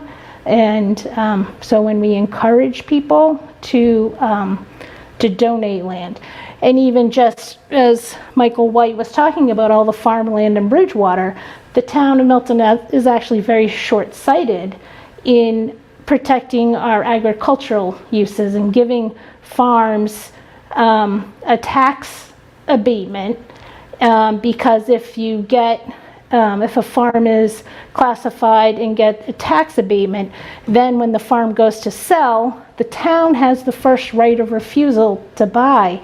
And so there's a benefit, and that's where all the fields and the schools in all of these towns, and like Dover and Westwood and Sherborne, they're all getting built on farmland because they are recognized they're a right to farm town, and then the town has the first right of refusal to buy. And Milton doesn't recognize that. Are there any, I mean, Indian Cliffs was a big farm, I heard, like that was It was a developed in the 70s, right? Horse farm. But two parcels that I'm thinking of that I don't know how well are documented. One was that Tim Zerwinski had identified when we were doing planning at Milton Landing, is at the very end of the landing, it's like a mud flat thing there, but that was donated to the town for a beach. And it's just in the, kind of at the end there, and it's nothing has happened with it. Another parcel, which is next to 7 Brush Hill Road, where the DCR property is, there's a 3-acre parcel there that apparently is under Parks jurisdiction. It's supposed to be a playground there. A playground Yes. was never built there. And so, what happens when it's donated for that use and it never happens? I don't know, but there's those kinds of things that are there, right? Yeah. That are in some of this land. And then the question is, what do you do if you can use it for a different use? Like, Well, if and it's- same with like on School Street. There was a house on School Street that the town got, tax title to. They demolished it, and it's within walking distance of a trolley. The town, it was an ideal place to put affordable housing because there was an existing house there. And now it was it got eaten up into the land swap. So I remember talking to Tim with this, and Tim was furious that he goes, here we have a legitimate place that would make a great place for affordable housing. It's walkable, but now we've just included it as conservation. So we took buildable land and put it into I think conservation. that's not the only place that happened in the 75 acres. Yeah. And I I know. think it's no longer buildable. Land. It's, a lot of that's, It's wet now. I it was think. all wet, it was all wetlands, and I don't even know how they got a permit to build in the first place. I think it was, Yeah. it wouldn't, the Concom. Well, the land slopes off. You could probably do Right. something with stilts in the back. Yeah. But, I mean, to Maggie's point about goodwill, I mean, if I was the guy who donated that 3-acre parcel at 7 Brush Hill Road for a playground, it never got built, and then the town decided to put affordable housing on it, I would be pissed. Well, And if I was the next guy, I would never donate land again. I mean, that's what happened with the land swap in the Lamb Sisters land. Now we're setting the same precedent. It could be a playground. I'm Like, saying. Oh, yeah, if you make it a playground, sure. Jurisdiction and nothing's happened with this, all I'm saying. It's just that we have some of these parcels that have a use that they were designated for that hasn't happened. Yeah. And just like the beach, and I don't know how many others are like that. Those happen to be 2 that I'm aware of, but, there could be more. Yeah, as long as the same use, as long as you still do a playground, that's great. But if you look at it and say, oh, this isn't, we blew the money somewhere else on the playground, let's put something else up there. Let's put a parking lot up there. Well, like the beach, That's the not- beach thing, it's never that's going to be a not good. beach. So then, what do you, no. what can you, well, it's. Well, let's talk about unbuildable. That's about as unbuildable as you can get. But you can have another water resource. Yeah, put a there. dock I on guess it or the something. question is, like if that parks decided the playground wasn't appropriate there, but some other recreational use was, when Mm-hmm. you make the donation so specific, I don't know the mechanisms for this. Mm. Does that mean it just sits there and nothing ever happens with it? Or can they petition to have something else done? I don't know. I mean, these are just. That's where I've been asking, it's conservation land, but is it protected conservation land? Right. Or And who controls it? because the other piece is, and this is what I was asking them to identify, is we had a Milton Land Trust up until probably 10 years ago now, that was dissolved. So all of that Milton Land Trust was then transferred into either it went 2 places. It went to the Wildlands Okay. group. Yeah. And so I've asked, can you please identify what parcels are wildlands now, or Yeah. what went into the care and custody of the Conservation Commission? Okay. And are those parcels under the Conservation Commission now protected? Because they were protected under the Milton Land Trust, and I believe that transfer was the understanding that they would be protected when the. It's interesting because Concom has no budget. So Actually, I what, think they do. I was told they don't, but. If there's parcels that you're interested in, if there's like a recorded conservation restriction on them, it should be pretty straightforward. We should be able to find it on the registry website, right? So that's what I would love to find, and I don't know if they're working on that. I mean, are there specific, I'm just looking at the map, I'm just looking at the state Yeah. map, that's available and has, open space by ownership, federal, DCR, Department of Fish and Game, Commonwealth of Mass, county, municipal, public nonprofit, land trust, conservation organization. Like this is a layer. a that's- statewide map of. It's a layer that's available for, so I haven't dug into this enough to figure out like who's done what already. I haven't Yeah. even talked to the consultant. Oh, Based that'll on- be helpful to maybe Well, just- overlay that on. Well, just based on what's been spent Right. so far. A lot of this work's probably already done, right? Yeah. This is just something that's, this isn't going to tell you that, this public nonprofit piece of land has this conservation restriction held by this Right. entity that's whatever. It's not going to have that level of detail, but is that the type of stuff that people are trying to figure out? Yeah. So I'm guessing that the Horsley Witten must have done That's what it's been taking so tremendous long. amount of this Yeah. work. I'm guessing they have. They have, and I sent you I did send the graph, and I'll share that with you. I just didn't, I wanted it to be a little more finalized, and then have the planning board look it over too, to see, if there's things that you might see that I missed as the representative, but it's really good that we're doing this, because I don't think it's ever been done.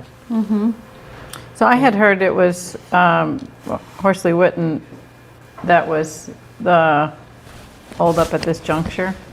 So maybe just speaking to them about where they are with it, what, if they've run into difficulties, what's their timeline? I Yeah. don't know, I guess. We just, Now that we have, some you back. yeah, because it was really, I think back. when Tim left, Yeah. it was just, Okay. All right. Meredith, I think the effort of the committee is a great effort. My opinion is, this is the planning department, and that list, that's the placeholder for the list. It should, you should be the keeper of, once this data is compiled. And, when I think through it, I think there should be, identifying the source of the land. How is it that it's now Milton's property? Was it donated by somebody, or did Milton acquire it in some other way over the course of time? What restrictions does it have? What jurisdictions in the town have control over it? Some pieces are controlled by conservation, some pieces are controlled by the select board. I think a really thorough database of all the land and all of the, all of the important factors of that piece of land, and it stays in planning and community development, so everybody would know that the keeper of the record of Milton's land is there. There isn't anything, there's no other department in town that I think should be the keeper of that kind of information. and this does really fall under the planning department's, And then I think we have an opportunity, maybe even on an annual basis, to look at the land and to have discussions of what we could do with it. If we're short on fields and the Parks Department needs fields, we should, when you consider what is on our list of, hopes for next year, for 26, maybe that should be one of them. One of them should be looking at all the open space and making some recommendations on something that could be done. But, it strikes me as something that the information is not, collected, Yeah. and it's not in the same place, it's not in one place, and, maybe too many different groups in town have some ideas of what it is and what they want to do with it, and as a result, nothing happens. And if anything comes of it, the people that contribute land will recognize that the town cares. And if we demonstrate that we care, people will be more likely, we have a process for how we use the land that's given to the town. Maybe people then will care a little bit more, and they won't have the reaction that you're worried about. You know what I mean? and I think the Milton Land Trust is something that should be revisited, bringing it back. I think it was, they were aging out, it was Peter Jeffries, there was a few people who were on it, and just couldn't keep, they didn't want to be responsible anymore for the trust. And I know Judith Darrell Kemp had wanted to, who we've now lost, who was a Conservation Commission member, wanted to keep it going, and she ended up unfortunately passing away before it was dissolved. But I think that's a really important thing, because it does, there is a trust when you donate land and it goes into a trust, that it will be in perpetuity, and or it will be for the purpose. It would be for the purpose also of what it was donated for. And it is kind of sad that the land had to go to an organization outside of Milton, right? So the Wildlands Wildlands. is outside of Yeah. Milton. I do believe we have a Milton resident who's actually on the board. But it's just kind of a shame that it has to go outside. Yeah. When does the committee think they might have a... Well, Liz has reached out to Horsley Witten, to Craig, our consultant, to re-upstart, sort of get us back on track. Because it was, when Tim left, it was sort of, because he had been working very closely with Craig on identifying these parcels, and with our GIS sort of mapping department. So I think we're in the home stretch. I haven't seen the final, what people have updated as far as playground planners, Parks and Rec, what their updates are. So, Yeah, and I think that's part of what I need to figure out too, is sort of like who the key people are in these different, either on these different committees or in these different departments that are serving up the meat for the sandwich. yep. Because that seems like, putting the plan together, it sounds like there's been nice outreach done, there was a survey, there's been a process, but now it's sort of, just kind of pulling it all together, and Right. and I'm still trying to figure out who's got what piece of it, Yeah. Great. So Good. So stay tuned, but that is sort of just an update and sort of what the committee's been doing and where we are in the process. So So thank It's a you. good group. It's a good group. Great work. Okay, so. Yeah. All right, so next we can move to item number 6, ADU site plan review, the draft rules and regulations. And thank you, this is another really good, helpful step in, which ties in sort of to what we were talking about with our building commissioner, but ways to help streamline information as Just to add in things applications that were as denied, they if come in. any. And I don't think Liz, there I'll were. turn it over to Show you that, to know sort what, of, we pass everything. if you want, I don't know if you Good want to idea. pull Yeah, yeah. up any documents or read through anything, but Yeah, I didn't really have any, do you want me to share my screen? Do you need me to do that? we don't need to. If you want to Okay, just all sort right, of maybe okay. highlight it and Yeah, run through it. and this then- is really simple. I It's sort just, of a work in progress still. yeah, and Mike got back to me on, he's looked at it and he's comfortable with this approach. So his only addition was to, the first stop's going to be to Alan Bishop to get the second address for the property. And then they'll be able to come into the building department, they'll be able to start their permit, application permit process. Sounds like Mike, which is what I'm hoping happens, it sounds like he wants to do a separate type of permit application for the ADUs so that they're differentiated from the alterations and renovations. I was seeing just like a single, a residential permit when I was looking in there, so I'll have some conversations with him about that. But essentially, they're just going to be uploading their documents to Permitize. And then probably printing something out for us because we have an obligation to act within a certain time period. It's not the same time period that I believe his is 30 days. So I want to make sure that when something comes to us, we sort of have a start date, like a stamp date, and that we've got this time period that's in the bylaw that says it has to be no less than 30 days after date of submission. So I think that means that we have at least, 30 days, right, to process it? I think that sort of the idea. And then 75 days, you guys are supposed to rule, to recommend or whatnot, within no more than 75 days after date of submission. So that's all in here. It's really just these 4 items. Some of it actually might already get captured in his permit, application. The existing square footage, the proposed square footage, the architectural plans showing the layouts, what have you. That's probably already going to get captured by him. I don't know that they would do, well, yeah, he probably would get exterior elevations as well, right? For like an alteration or renovation. So really the only other item I think that's going to be sort of on top of what would have to come into the building department anyway is the site plan. That's pretty much it. I put in some language in here about being able to deny it if it's incomplete. It's probably worth it to have it in there. I don't know if there's going to be any pushback on that because I know the whole, protected use thing. Yeah, the AG's letter was very cautionary about denying anything. Yeah, well, this is the not denying it. application This is an incomplete application. So if it's deemed to be incomplete, they'll be notified in writing and given the opportunity within a specified period of time.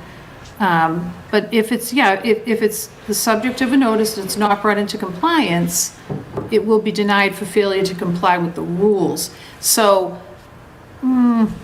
if the rules are considered fair, then Yeah. I'm guessing that's probably, especially if there's a process, if there's a very clear process for that.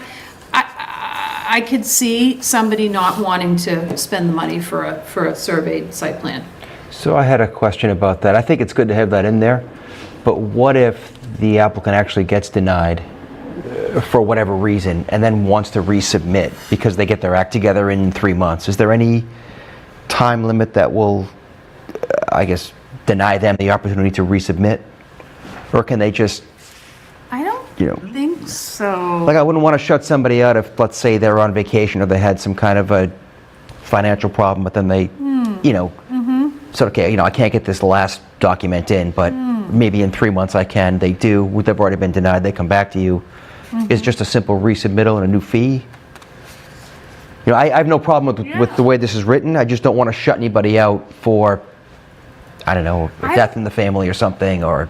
yeah. I don't see that would be an issue. You know, it wouldn't be sort of like, what, like if you get a no vote, you can't come back for 2 years? Exactly, that's exactly what I'm thinking. Yeah. It's, I don't, well, I mean, I don't see that could happen, but I guess if somebody wanted to push it from the other direction maybe and say, well, You denied can't him, come so back. why are you letting Yeah. him come back? Yeah, Yeah, that's valid. I don't know the answer to that. okay. So maybe you just put a sentence in saying it doesn't prohibit you from resubmitting a complete application. Yeah, So I Yeah. think, Cool. I think this is something where the AG's letter, you know, it says it should be reviewed, the bylaw should be reviewed, and this comment letter should be reviewed with town council. And it's talking specifically about denial. So, just not review from. it says if the approved provisions in Article 38 are used to deny a protected use ADU or otherwise applied in ways that constitute an unreasonable regulation in conflict with 760 CMR 71.03, such application would violate General Law, Chapter 48, and the regulations. Anyway, it says the town should consult with town council and EOHLC to ensure that the approved bylaw provisions are applied consistent with general law. So Okay. I just feel like we should follow up on that to be sure. Yeah, And I absolutely. think that's what the building commissioner has been, I think he's been Yeah. working closely Yeah, in no, absolutely. doing that to make sure And then that on the those are site plan, interpreted. the prior building commissioner, if you're doing an addition or a separate structure, would require a site plan by a surveyor. So I don't know if I can't imagine that should be deemed an unreasonable regulation, but it's worth confirming. Because, Oh, okay, because okay. I don't think a site plan is unreasonable. Yeah, You how wouldn't else do need- you wouldn't need a confirm? site plan, yeah, but you wouldn't need a site plan for a, like, the types of projects we've been talking about, when somebody takes like a 1,500 square foot house, and they bump it out in the back, and they bump it out on top, and now it's a 4,000 square foot house, right? That doesn't require a site plan. It has in Milton. It has. Well, they don't require it, but in some instances, if you're close to the property line, Single-family To house? confirm that it meets zoning. if it's close to the lot line, sometimes they'll look at it. They'll look at the assessor's parcel and say, oh, you should probably get a survey for this. A stamped site plan for a single-family house? Well, survey. Is that what you're talking about? Yeah, okay, yeah, I'm mixing up my terms. Yeah, but- not site but- plan approval. So this isn't something that needs to go to the zoning board? You're talking about setbacks and things, it's not something that has to go to the zoning board? If you're in violation. If you're zoning, our building commissioner is our zoning enforcement officer, right? Right. So if, No, I don't think so, I think isn't it a woman? There's a woman that there's a She's- woman's she- name. yeah, She is technically an the zoning enforcement enforcement officer. all right, well then, always in the past, it was the building commissioner. I don't know if that's changed, Okay. but So maybe this won't be an issue. Maybe people are used to, the contractors are used to doing it, and it's not gonna be a heavy lift. I don't know. I just kind of thought it was gonna be, there might be some pushback on I it. think it's subjective, depending on how close you are to the lot lines. So that's been my experience. Okay, So, you want to build a deck, and the sideline setback is 10 feet, and you want to come to within a foot of that, they get it surveyed. okay, But if it's in the back, and you have 90 feet of backyard, and you want to go off the backyard, the back of the house 20 feet, they're usually fine with it. You don't have to get a survey. okay. I would ask Michael how he's All right. approaching it, Okay. because it could be different now than Could be. prior commissioners. It's really, my understanding is like they're the ones that have to sign off that meets zoning. So if a neighbor were to say, you approve this, Mr. Building Official, and I don't think it meets zoning, then, what are they basing their decision on? If- You got to leave one door open for the open meeting law. I know, just cracked, yeah, maybe you can Yeah, open it. just this crack way. it. Thank you. I've done that a few times. It's There worth you a go. conversation. Yeah. No, absolutely, Michael, no, how he's doing absolutely. that interpretation, because Yeah. maybe it was inconsistently applied before Yes. by a prior commissioner or plan reviewer. But it should be very clear for homeowners, for sure. Okay, okay. Yeah, and that'll get looped into, you know, this whole sort of overall, you know, kind of like the resolution with, you know, sort of like how the standards are gonna get applied with these accessory structures, et cetera, and whatnot. So that'll get looped together. So I will follow through on that with having this looked at, this particular item looked at as well by town council. I mean, my opinion is they shouldn't be approving additions and structures without a survey, without a proposed site plan. But Well, it depends on how big the lot is.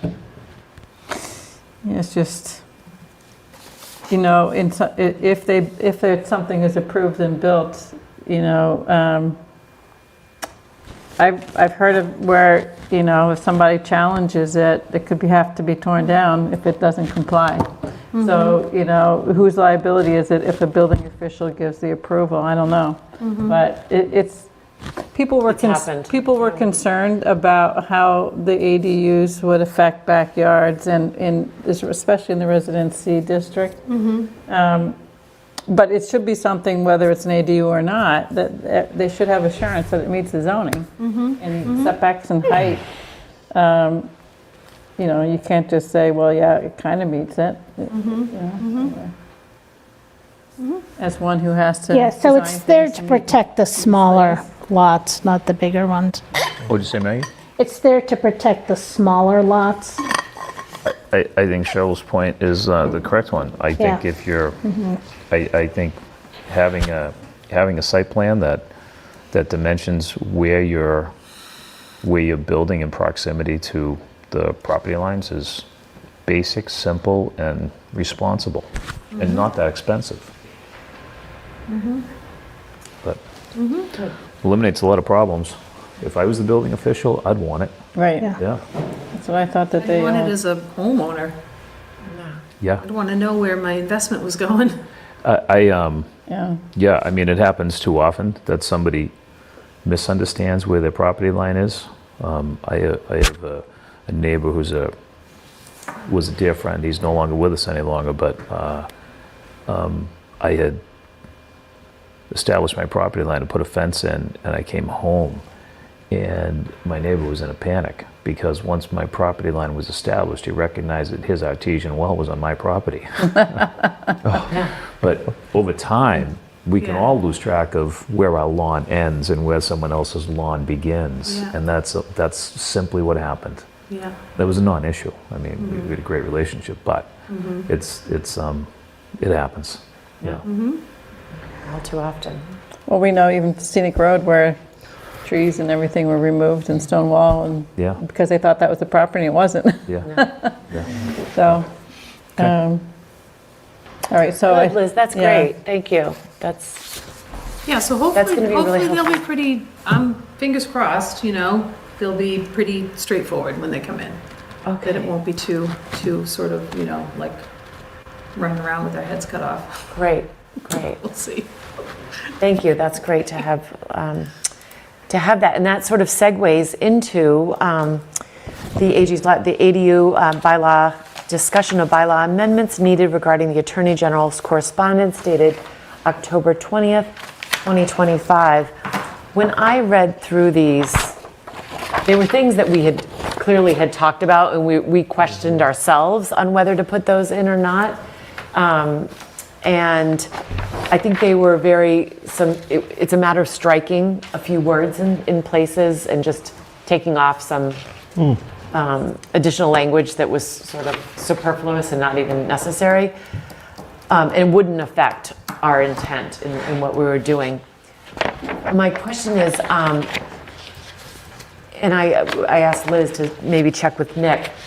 I believe that you don't have to go back to town meeting if it's very small, minor changes, that does not mean requiring to go back with the zoning bylaw to town meeting. That the clerk can allow us to, you can strike some of those language before it goes to print. Did you have a chance to speak with? So I did, On that? I didn't understand, I'll just be perfectly honest, I didn't understand that the AG striking these phrases was, that's it, they're gone, right? Yeah. So there are the items, does not include a mobile home trailer, however mounted, but that's one statement that's been struck by the Attorney General. There's another statement, and shall not be less than 350 square feet, that's been struck. And then the third one is, or otherwise for boarding and lodging or other commercial use, that's been struck. So when this gets published by the town clerk, those three Let's just get removed. are just removed. And then, were you interested in some other language that beyond those three No, I just, things that were being struck? no. And that was always my understanding from town council is they can still accept our article, but they'll strike certain things that are, if I mean, they're not that's why acceptable. I personally, this is my first time dealing with a bylaw where language has been struck by the Attorney General, so I'm assuming that's the process, that what gets published by the town clerk will be a version of this article with those three phrases struck. Yeah. And once that's published, that will be the official bylaw. That will Correct. be And the question is, does it get printed with those items that are struck, or are they just out of it? I don't know. Maybe that would be something to ask the town Town clerk. council. I mean, I would think you not having it in it would be more clear. Yeah. I agree. I would not That's want what to I would see like language Edit. an edited version. That's what my understanding is. I just want to make sure Sue Galvin, when she prints it, that that's the way it goes. You know, I think it's a really good question. If the Attorney General strikes those sections, I would think they would want a resubmission of your article, now revised to comply with what they struck. And that ends up being the Right. permanent, bylaw. I mean, I can't imagine that is the end of it. You're not going to publish that. I think it might be, Really? but again, it's town council that, Okay. but it doesn't have the strike, it doesn't have Yeah. those, it just, And they just trust that we did it. And then if we didn't do it and somebody challenges it, the AG says, no, this is what we approved from Right. Milton. Yeah. So it would hold up. Yeah. But as a town, we don't want a bylaw that has, No, absolutely not. Right. Yeah, I mean, yeah, we with- look like but I don't kindergartners. think we have to resubmit it. I think it just can be Yeah. accepted. I just think we need town council to tell us. We do, read this we do. letter and tell us what we need to do with this Yeah. bylaw. I don't trust that we have the expertise to know how to handle a legal No, that's- document from the AG. I So completely I agree. would like town council's advice on what to do, because I read through it and it's not clear to me that that's what we have to do, and also whether we should consider any other changes to the language. We have new town council now, it wasn't here at the time that this was drafted, Right. and that would be Yeah, my recommendation. yeah, no, definitely, I want to get town councils, but that's, Yeah, I agree. I believe what I've been told before, but yeah, we should get confirmation, one way or the other. So, just so I know what you guys want, so are we looking for a memo from town council on, like, what, next steps on dealing with the, it's not The AG's letter. yeah, Yes. I guess a Okay, written all right. response, Liz. Okay. What do we do now with the bylaw that's been Right. edited by Okay. the What is AG? required, Yeah. yeah. Okay, What's And the not just those process? three bullet points, the other cautionary things, because I don't think we want to be caught up in challenges right off the bat. I mean, if there's something we need to clear up, to make more clear about, let's say, denial, for example. I wasn't thinking we touched the other things. I thought it was just those three and we just stopped there. I mean, those are, I'd like the town council's opinion on all of it, the whole letter. yeah. Okay. yeah, okay, Yeah, I think it can't hurt. And okay. And maybe So- this new town council has a better, Could be. a never better know. ADU bylaw that they would Because recommend. if you read the do a new language one. of it, they say that part of why something is stricken is because we don't have it elsewhere in the zoning. Right, So yes. if the recommendation might be to revise the zoning and keep it the way it is. Consistent. Yeah, like That's the why I mobile want the home whole- trailer. Yeah, I want the whole thing looked at, Yeah. because, Right, right? yeah, that we don't want trailers anywhere in town. Yeah, No, but they is that still what have to you're be, saying? yeah. That's- oh. I mean, we're getting trailers that just have to be permanently attached. I mean, I get it. I No, mean, the but I- reasons for striking certain things have to do with what's already in our zoning bylaw. And so the question is, do you take keep the strikes, or do you revise the zoning bylaw? Well, So isn't there two Wait. possible reasons? No. Well, that's one of the reasons. Right. The other reason is that it's we're not conflicts. aligned with the state. Right. Right? So there are two possible reasons. Yeah, but they say here on, for example, on the, both the trailer and the boarding and lodging, it has to do with our bylaw. So 2 out of the 3. And this, the prohibiting the size is related to the regulation itself, Yeah. because of the size of the home could be a certain size, and it might, 350 might be more restrictive. Well, if we, I mean, let's hear what he has to say. We may want to go back and change some of our zoning. Yeah. If we Yeah, feel strongly that's what I about some of think. these aspects. The size thing is always going to concern me. Now, there's no minimum size. Yeah. It's driven by have the, a it's driven by the building code, Yeah, which is small, which is really small. Yeah, 110 square feet for a bedroom, I think, and I don't know what it is for yeah. No. a studio apartment, but not much more. No, Mike's going to have to sort that out. I mean, Yeah. it just makes Yeah. his work harder. Yeah. But Okay. Okay, great, all right, thank you for following up that. And then our last item, we sort of started to talk a little bit about our fiscal year 27 planning board budget requests. And Liz, if you want to talk about that, I know you have sort of submitted our level funding because that was asked. Yeah, the request was, You. the request was level funding, so this is just showing the, this doesn't show any staff. My position and Avante's position are in the selectmen's staff, I believe, in a different budget. The part-time admin is in the planning board budget, but that was sort of arranged a specific way with a stipend from CPC and what have you. So that's still kind of being worked out, so I didn't bother to really,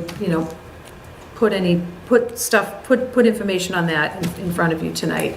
So what you're looking at is mostly just, the general expenses for the board, and then the big item is really the planning studies.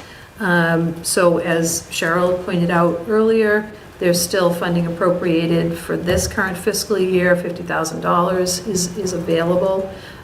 There's an ask for an additional $50,000, which would be fiscal 27, which starts July 1st of 26. So that, roughly within the next 6 months, in theory, that's about $100,000 worth of, assuming the 50,000 comes through. Within 6 to 7 months, that's roughly 100 grand in funding for planning studies. If there's a desire for additional funds, I know there was some discussion as well about, making a request for free cash potentially for something specific. So I just kind of wanted to put that out there. I was trying to get a better understanding of timing on some of these things. I know part of it as well is not really having a really strong grasp yet on what something's going to cost. I mean, I know what some studies have costed that I've worked on in the last couple of years, and everything's 50,000 and up. I mean, even for simple things, it's just the way things are. So that's what's there. But again, if there's something that you want me to bring back in terms of additional resources or. So one thing, Liz, you mentioned the admin support. There's no line item here. CPC has only been around a few years. Yep. The admin was here well before CPC passed. Yes. Yep. So that was a town budget item that didn't come out of CPC funding.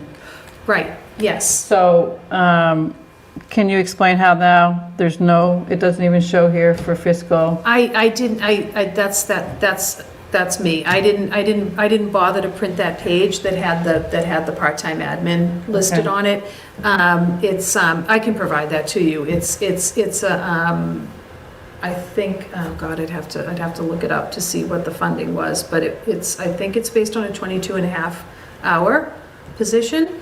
And I believe it was also there was a stipended component as well to support the CPC. Right. So I don't know, because that position's vacant right now, I'm kind of like, I'm not working with a lot of information right now. So I just know as CPC meeting that the chair said that this is an item under discussion because there's an interest from the town administrator to have more CPC funding for an admin position than had been before. And there's been a real question about whether the CPC needs that additional admin support. Okay. And so it hasn't been approved yet at the CPC. Okay. You know, because it would come out of CPC admin funding, and that, you know, that would increase the admin amount, and that means there would be less funding available for projects. And so it's a discussion point, so I'm not comfortable saying we shouldn't have any admin funding in our request when that's not been a decision that's been made. And we still have to go to town meeting perhaps even, because all of the allocations out of CPC. I don't know, maybe on the admin side, it just lies within the committee. But I'm just raising it as something that's not decided yet. And and if this is going in, I just felt like you all should know about that discussion. So I'm confused. Are we splitting our 22.5 hours with the CPC? Or The former admin person, you know, Julia? Yeah. she had, you know, a full-time position that was composed of part-time here and part-time for CPC. Okay. And the part-time here was funded out of this budget, 22.5 hours. out of the planning. Yeah, I thought it was Okay, I get 19 that. hours. I don't remember how many I thought it was hours, but planning was- board was 19 for I'd some reason. honestly, but I don't know. I'd have to Yeah. go back and look at the number of hours. Yeah. It's that part-time position, whether it's 19 or 22.5, that number from at fiscal '26 was carried forward to fiscal '27. So I should have brought that page as well. I didn't. And part of it was because I wasn't 100% certain if there was going to be potentially maybe additional funding for some more resource. So, and exactly, and whether or not that stipend was specific to sort of like a prior, you know, staffer and arrangements. I just didn't have all the answers to that. So, the part-time position for the planning board is still there, and then additional funding potentially from CPC is, I guess, is being discussed. For her to work for the CPC, right? Not for her to work for us. You would very specifically need to be supporting CPC projects. If they're, yeah, that's what I'm trying to clear up. And Yes. what comes up is, because my position actually in Braintree was funded through the CPC, is there's a lot of crossover because the CPC projects tend to be in the arena of multiple planning projects, whether it's housing, whether it's historic preservation, whether it's, you know, open space, you know, preservation. A lot of those projects that the CPC is involved in funding tend to be ones that Understood. that the Got it. planning department, planning staff would be consulting on. So our budget then is 55.9 plus whatever Julia's Position Right. pays. position pays. So, Right. so it's plus whatever that is. That makes sense. And And as far as the 50,000 that we have this fiscal year, I don't know if that's part of this discussion, if it's still, I think it's relevant because when we ask for Yeah, 'cause 50, if we're not spending the 50 we have this year, you know, you're giving back to free cash, right? So what did we think that I mean, Our we've talked, projects. yeah, like what we're, so they're funding, I saw in your memo for the housing production plan, is there going to be a request to the Affordable Housing Trust, so we don't necessarily have to That's what allocate or we're plan waiting for on that. some Yeah. of these because we don't know yet. Yeah. And then, as far as we know, like the economic development study could need some funding, and maybe that's some of planning board. I'd like to see that one done. Yeah, That's I think important. finishing something before starting something new is important. And then But- codification too, right? Is that That- going to come so- from us or? So that's where it's a good, if there's no other source of funding for it, I mean, this has been, Alex Whiteside was working on this codification when he The left first thing I planning voted board. on when I came on the board, yeah. You know, this is how long it's been in the process. So I feel like that's another unfinished piece of business, again, that would be good to get done. So if we're going to do that, then we need to increase our We need 100. request. Because if it's $50,000, Well, right, but there's also, what I heard Cheryl say as well was, you know, we've got the the feasibility analysis with MAPC, which needs to get wrapped up. We've got the open space and recreation plan, which needs to get wrapped up. The economic development plan, which in theory was launched and then just kind of stopped, right? So you've already got 3 plans that are in some level of completion. So, you know, are you gonna bite off a 4th plan in the next, you know, what, 6 months? So I think on the, my understanding is the open space and recreation was already funded. Is that correct? I just mean in terms of, yes, it has been funded. More in terms of like workflow and work sort of like capacity, or work capacity. and resource. I mean, so I think I get the sense that there's going to be there's a receptiveness to finding additional funding for planning studies, but I'm just trying to think through sort of like how this is Realistically, how this is going to sync up. So what there was before, there was a bylaw review committee that was general bylaw review, and it has now completed and is no longer in existence. But they had a subcommittee that was working on the zoning bylaw. And I would think that because of the opportunity to save resources, save time with the, you know, the building commissioner and the building, you know, the planning department, you know, that there could be a representative from our board and one of you, and hopefully that, you know, Michael or somebody from his office, and with Sue Galvin, kind of get up to speed on where things were left off, and at least identify, you know, the first step of that next level of codification, because there was an audit done, and the audit said you should address these things, and maybe it can be done in phases then, if it doesn't have to be the whole thing. But there, even for the basics of compliance with state law or consistency with state law, and tables of use and dimensional tables, definitions, things like that. So that's not like changes in terms of other kinds of, you know, bylaw change. But I if- think with the workflow, that would absolutely take a consultant to be working on that. I mean, to do the work is the do the work. consultant, for sure.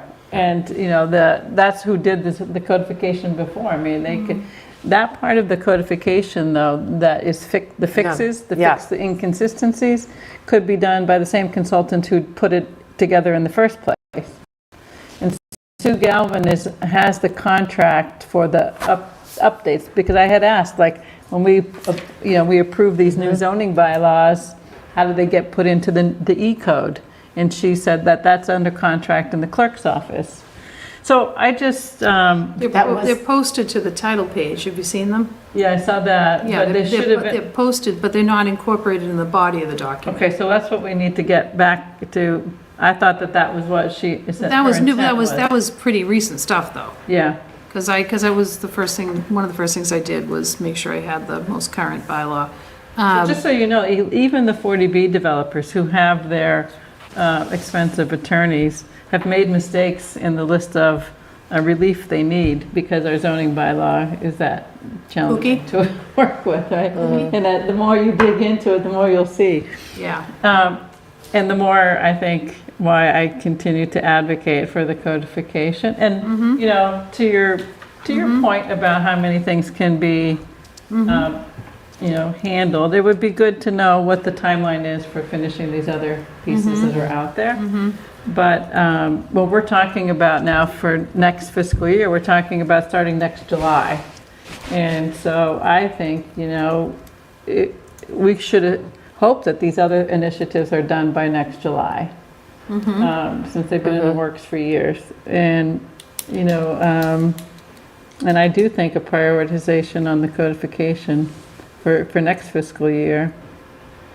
Yeah, I'm thinking Yeah. be the next fiscal year. So Liz, when they asked you for level funding, was that before or after the override? Before? I don't know. Okay. So last I year, honestly don't know. Must have been before. it would be after, because she just started. Yeah. After, Yeah. okay. So Tim had Why would put they in ask for last level year in the funding if we have contingent budget, the $4.5 million in extra, free we cash? didn't- It didn't make it We should in. go for like 150 to get all this stuff done. There seems to be plenty of money around. So they asked for level funding, not level service. That was the request, level funding.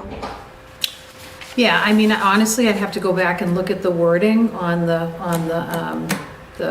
guidance that I got, but, you know, it beyond, you know, contractual obligations for union.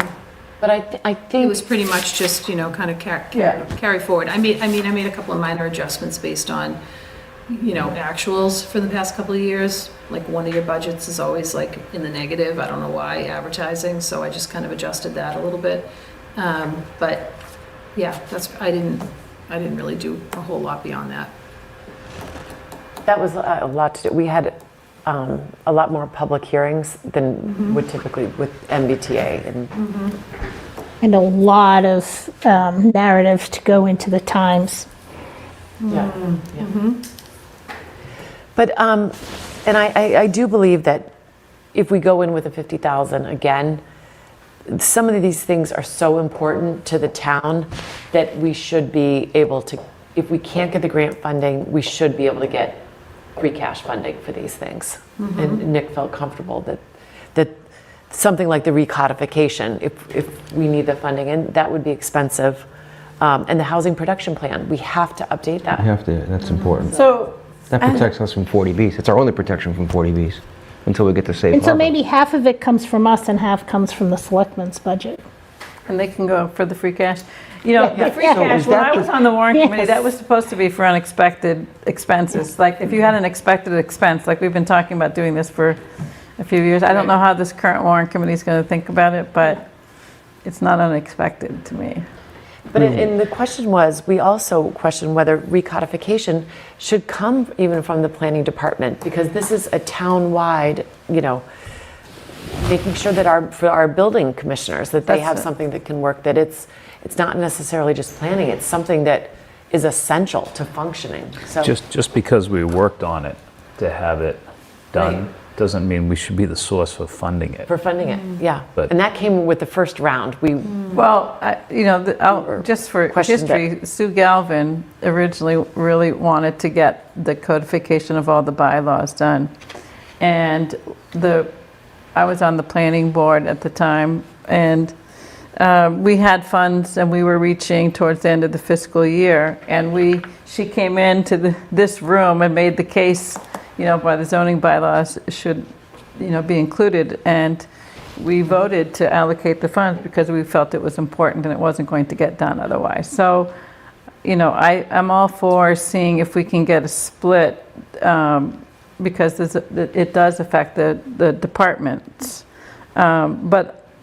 And being able to use people's time wisely, having this updated. But I also think if we're at a point where we're getting towards the end of the fiscal year and we still have a lot of cash left, I'd like to get that cash put to use, at least on a partial contract, and then get the rest of the contract the next fiscal year, rather than send the cash back. I mean, this is a matter of, it's not whether it is going to get done. It's going to get done, the recodification. We might as well do it. If we get to that point where we have funds available, put it to work. So that's why I think Or- it's worth getting a proposal and at least having a conversation. Maybe it's not a working group, maybe it's a conversation between yourself, Michael, and Sue Galvin about, what it would take to do the things, at least that were in that audit. And I read the audit several years ago. I don't remember all the details in it, except that there were some things that were non-compliant with state law. Was And that you said there was a report from a committee? report from the consultant. Oh, from consultant, but there was also like a committee report that you Yeah, mentioned. if, It was a bylaw review committee or something? yes. Peter Mullen. Kathleen O'Donnell was, our current ZBA chair, was on that committee. Okay. But the report itself that came out, I think I probably have a copy, an online copy or electronic copy somewhere. Okay. Yeah, that would be helpful, because Right. I'm sure, like you said, 70% of these things have already been flagged. Because I'm sure they've been driving people crazy forever, right? And the other thing is, one of the things that I liked about KP Law is they have experience with recodification. So if we could do some of this in-house, it might save us money from going to a really expensive outside consultant. It might be something that they have somebody in one of their departments who can help us. So you heard from Michael one of the frustrations. He's read 3 pages of what he thinks he knows what the requirements are, and then he flips the page and it says, oh, but never mind. Ignore that. That's the kind of thing where people might not have read the 4th page, because they thought they had their answer. Right. That's the kind of thing that we're talking about. We're not talking about a rewrite of the dimensional standards in the residence zones. We're talking about making it user-friendly. Right. So do you need a vote from us tonight supporting the $50,000 request? I mean, obviously, we Yeah. feel we could, in part of your narrative, that we feel justified to request additional funds? I don't or- feel comfortable supporting the 55.9 yet until we know about the admin funding from CPC. What is your time frame on when you need a vote? You know what, I'll talk to Nick. I'll talk to Okay. Nick and kind of check in, because honestly, I'm brand new to this, and I don't know exactly what the next step is as far as. There's a lot of things up in the air and questions that, Yeah. Well, I feel like budgets are due, according to the Budget Coordination Committee, I think by December 1st. I mean, it's coming up pretty quickly. Yeah. So we won't have another meeting. We have a CPC meeting tomorrow night, but I don't believe that is on the agenda I think for it's it. the 1st. So what's the downside to asking for more than the 55? I mean, it just sounds like we need more money. I know it was suggested that we ask for level funding, but why couldn't we ask for more based on, I mean, for some reason, 40 grand for recodification sticks into my mind. And I don't know what the economic study is going to cost, but Well, it that's seems what like we Tim have, had said he thought it was going to be. I could have swore that one. So anyway, Sounds about right, although that was probably 2 years ago, right? And that's Yeah, why I so- think we buffered, we sort of asked for 50,000 Yeah. for that I reason. remember him saying that we should go for a lot more, like 150. I remember having that discussion at Yeah, a I meeting. thought we put in for 150 I one year. could have swore, but so anyway, the point is, can we ask for more, or are we just, is 55 our number? Because 50 was our number last year. I think you can ask for more, I think you just have to make the case, I mean, because it can Right. always. Well, I think we just made the case. The answer can always Yeah. be no, Right. Right. Yeah. Yeah. All right. I mean, we would support- definitely. So if we find out how much, Because we need Julia in that, and then add another 40 for recodification. and that doesn't even touch the economic study. Or it's the 20 We're at the 14 grand into it, but we don't know. I think Liz mentioned it was not going to be meeting 150. You And will we're not not- having another meeting this month, so Well, I think Liz would have to submit that request. We would have to ask her to submit that request tonight. Well, I mean, I would say at minimum it would be 90, the 50 that we have plus 40. But I mean, we don't know, I don't know what was carried last year for admin, but it was in this budget last year. So, Oh, yeah, the admin is over and above the 55.9. That's over and above. That position is over and above. I think it's in the 20, I'd have to go back and look, actually. so I guess what we could say is, you know, that in terms of the budget request, if you need some kind of a vote tonight, that I would say, you know, we would need to have a pending resolution of how the admin position is funded. And I agree with Jim that we should ask for additional funds. And they can always be, you know, not available, but And we're pretty frugal. We don't seem to use all of our money. You know, we'll go back to free cash. Yeah, well, and we do, you know, a lot with grant money. But that seems to be drying up, and you know, I'd like to see the recodification done at minimum. And, you know, if the admin gets funded, you know, through CPC, But wouldn't that only be their Or portion? I'm sorry to interrupt you, but wouldn't that only be their? Partial. That would only be the portion that she's working for them. Yeah, we still have to come up with our partial. 20 somewhere, Yeah. right? So let me, I mean, none of the projects that have been funded in the last 3 years have come through the planning board.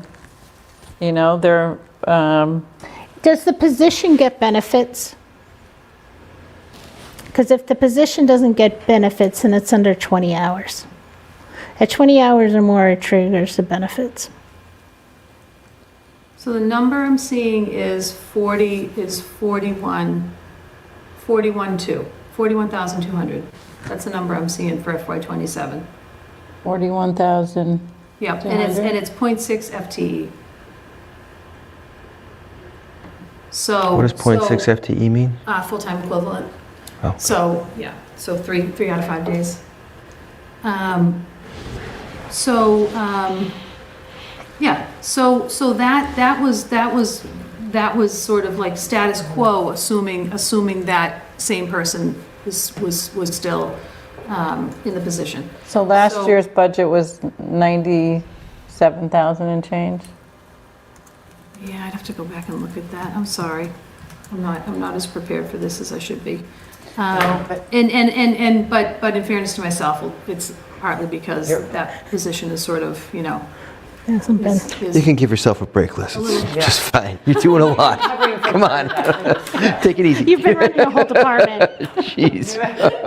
Just unloading everything on you. I know. It's easy for us. 5 people firing away at you. It just. No. Liz, are you saying that 41.2 is outside of the $50,000? yes. Yes. Yeah, so the number really doesn't matter to us, That's, right? yeah, So, And we're outside of it. yeah, right. you I mean, should be.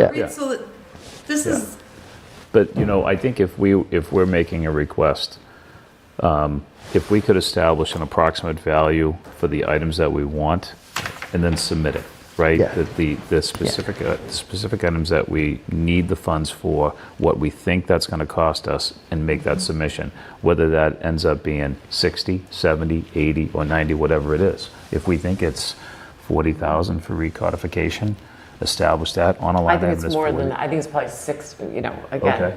But again, we don't know exactly. Yeah, But but we have, if- what, if we 3 days say- to figure it out? If we Or say 2 weeks to 40, figure it that's out, right? our share of it, and Thanksgiving if in the there's a middle? town council share of it, and if there's a select board share of it, we don't have to submit for 100% if we don't feel like it's 100% our responsibility Right, to 40, fund. 40, I think that sounds good then. And we refer to our 40 as planning board share, just so there's no misunderstanding. Right, so then the motion would be the 50,000 for studies and the 40,000 for codification, planning board's share of the codification. The rest of it is whatever Liz and town administrator work out for the department. How's that? Yeah. Yeah. That's great, very- but in fear of getting rejected for the 90, would they come back to us and say, well, what are studies? I understand the 40 for codification, but like, what are studies? Well, you know, each year if people have asked a little bit about, we can say what we think it might go towards, but we're talking like a year and a half from now when we don't even know, like, things. things can come up like Okay. that are even a requirement by the legislature again, like there's, I actually. That's fair. No, so that's good. So you're justifying the number, and that's great. That's what I'm asking. Because I It's actually- fantastic. Yeah. I sat in on a American Institute of Architects Massachusetts chapter of the Government Affairs Committee yesterday, and they went over like 5 or 6 housing bills that are pending in the state legislature, and 1 or 2 of them related to zoning. And then there's, so we don't know what's going to come out of these things. So I think, Good.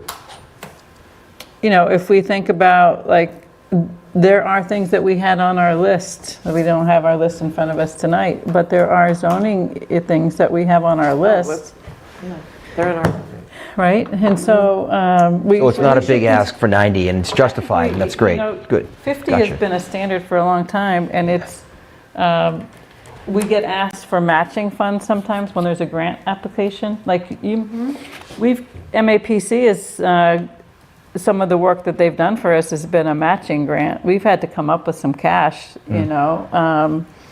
and the work that they did, for East Milton overlay. Remember, it was the last minute MPIC $10,000 because we could get it on our agenda fast enough to get it to the deadline, get the deadline done in time. But it's like, so that was a $10,000 match for probably a $30,000 fee that they came in with. So, and so we don't know. You may be Good. applying for something and we need a match. Yep. So 90 is not unreasonable, so No. it's just Nope. not unreasonable and justifiable. Okay, cool, great. all right, so let's just take a vote, just I'm to on have board. that, could I have a motion to support the request of a $90,000 fiscal 20? I think we should be specific that 40 of that is targeted for codification of Correct. planning board. All right, do you want to make that motion? I'll make it. I'll make a motion to support a $50,000 request for planning studies and a $40,000 request for a planning board contribution to the zoning bylaw codification. I'll second that. All in favor? Aye. Aye. Great. Okay. So that'll hopefully help you, Liz, when you go into that meeting, since we're not able to meet, so. All right, so our last item on the agenda, if there's nothing else, is to adjourn. So, Motion to adjourn. Second. all in favor? Aye. Aye. Great. Good, thank you.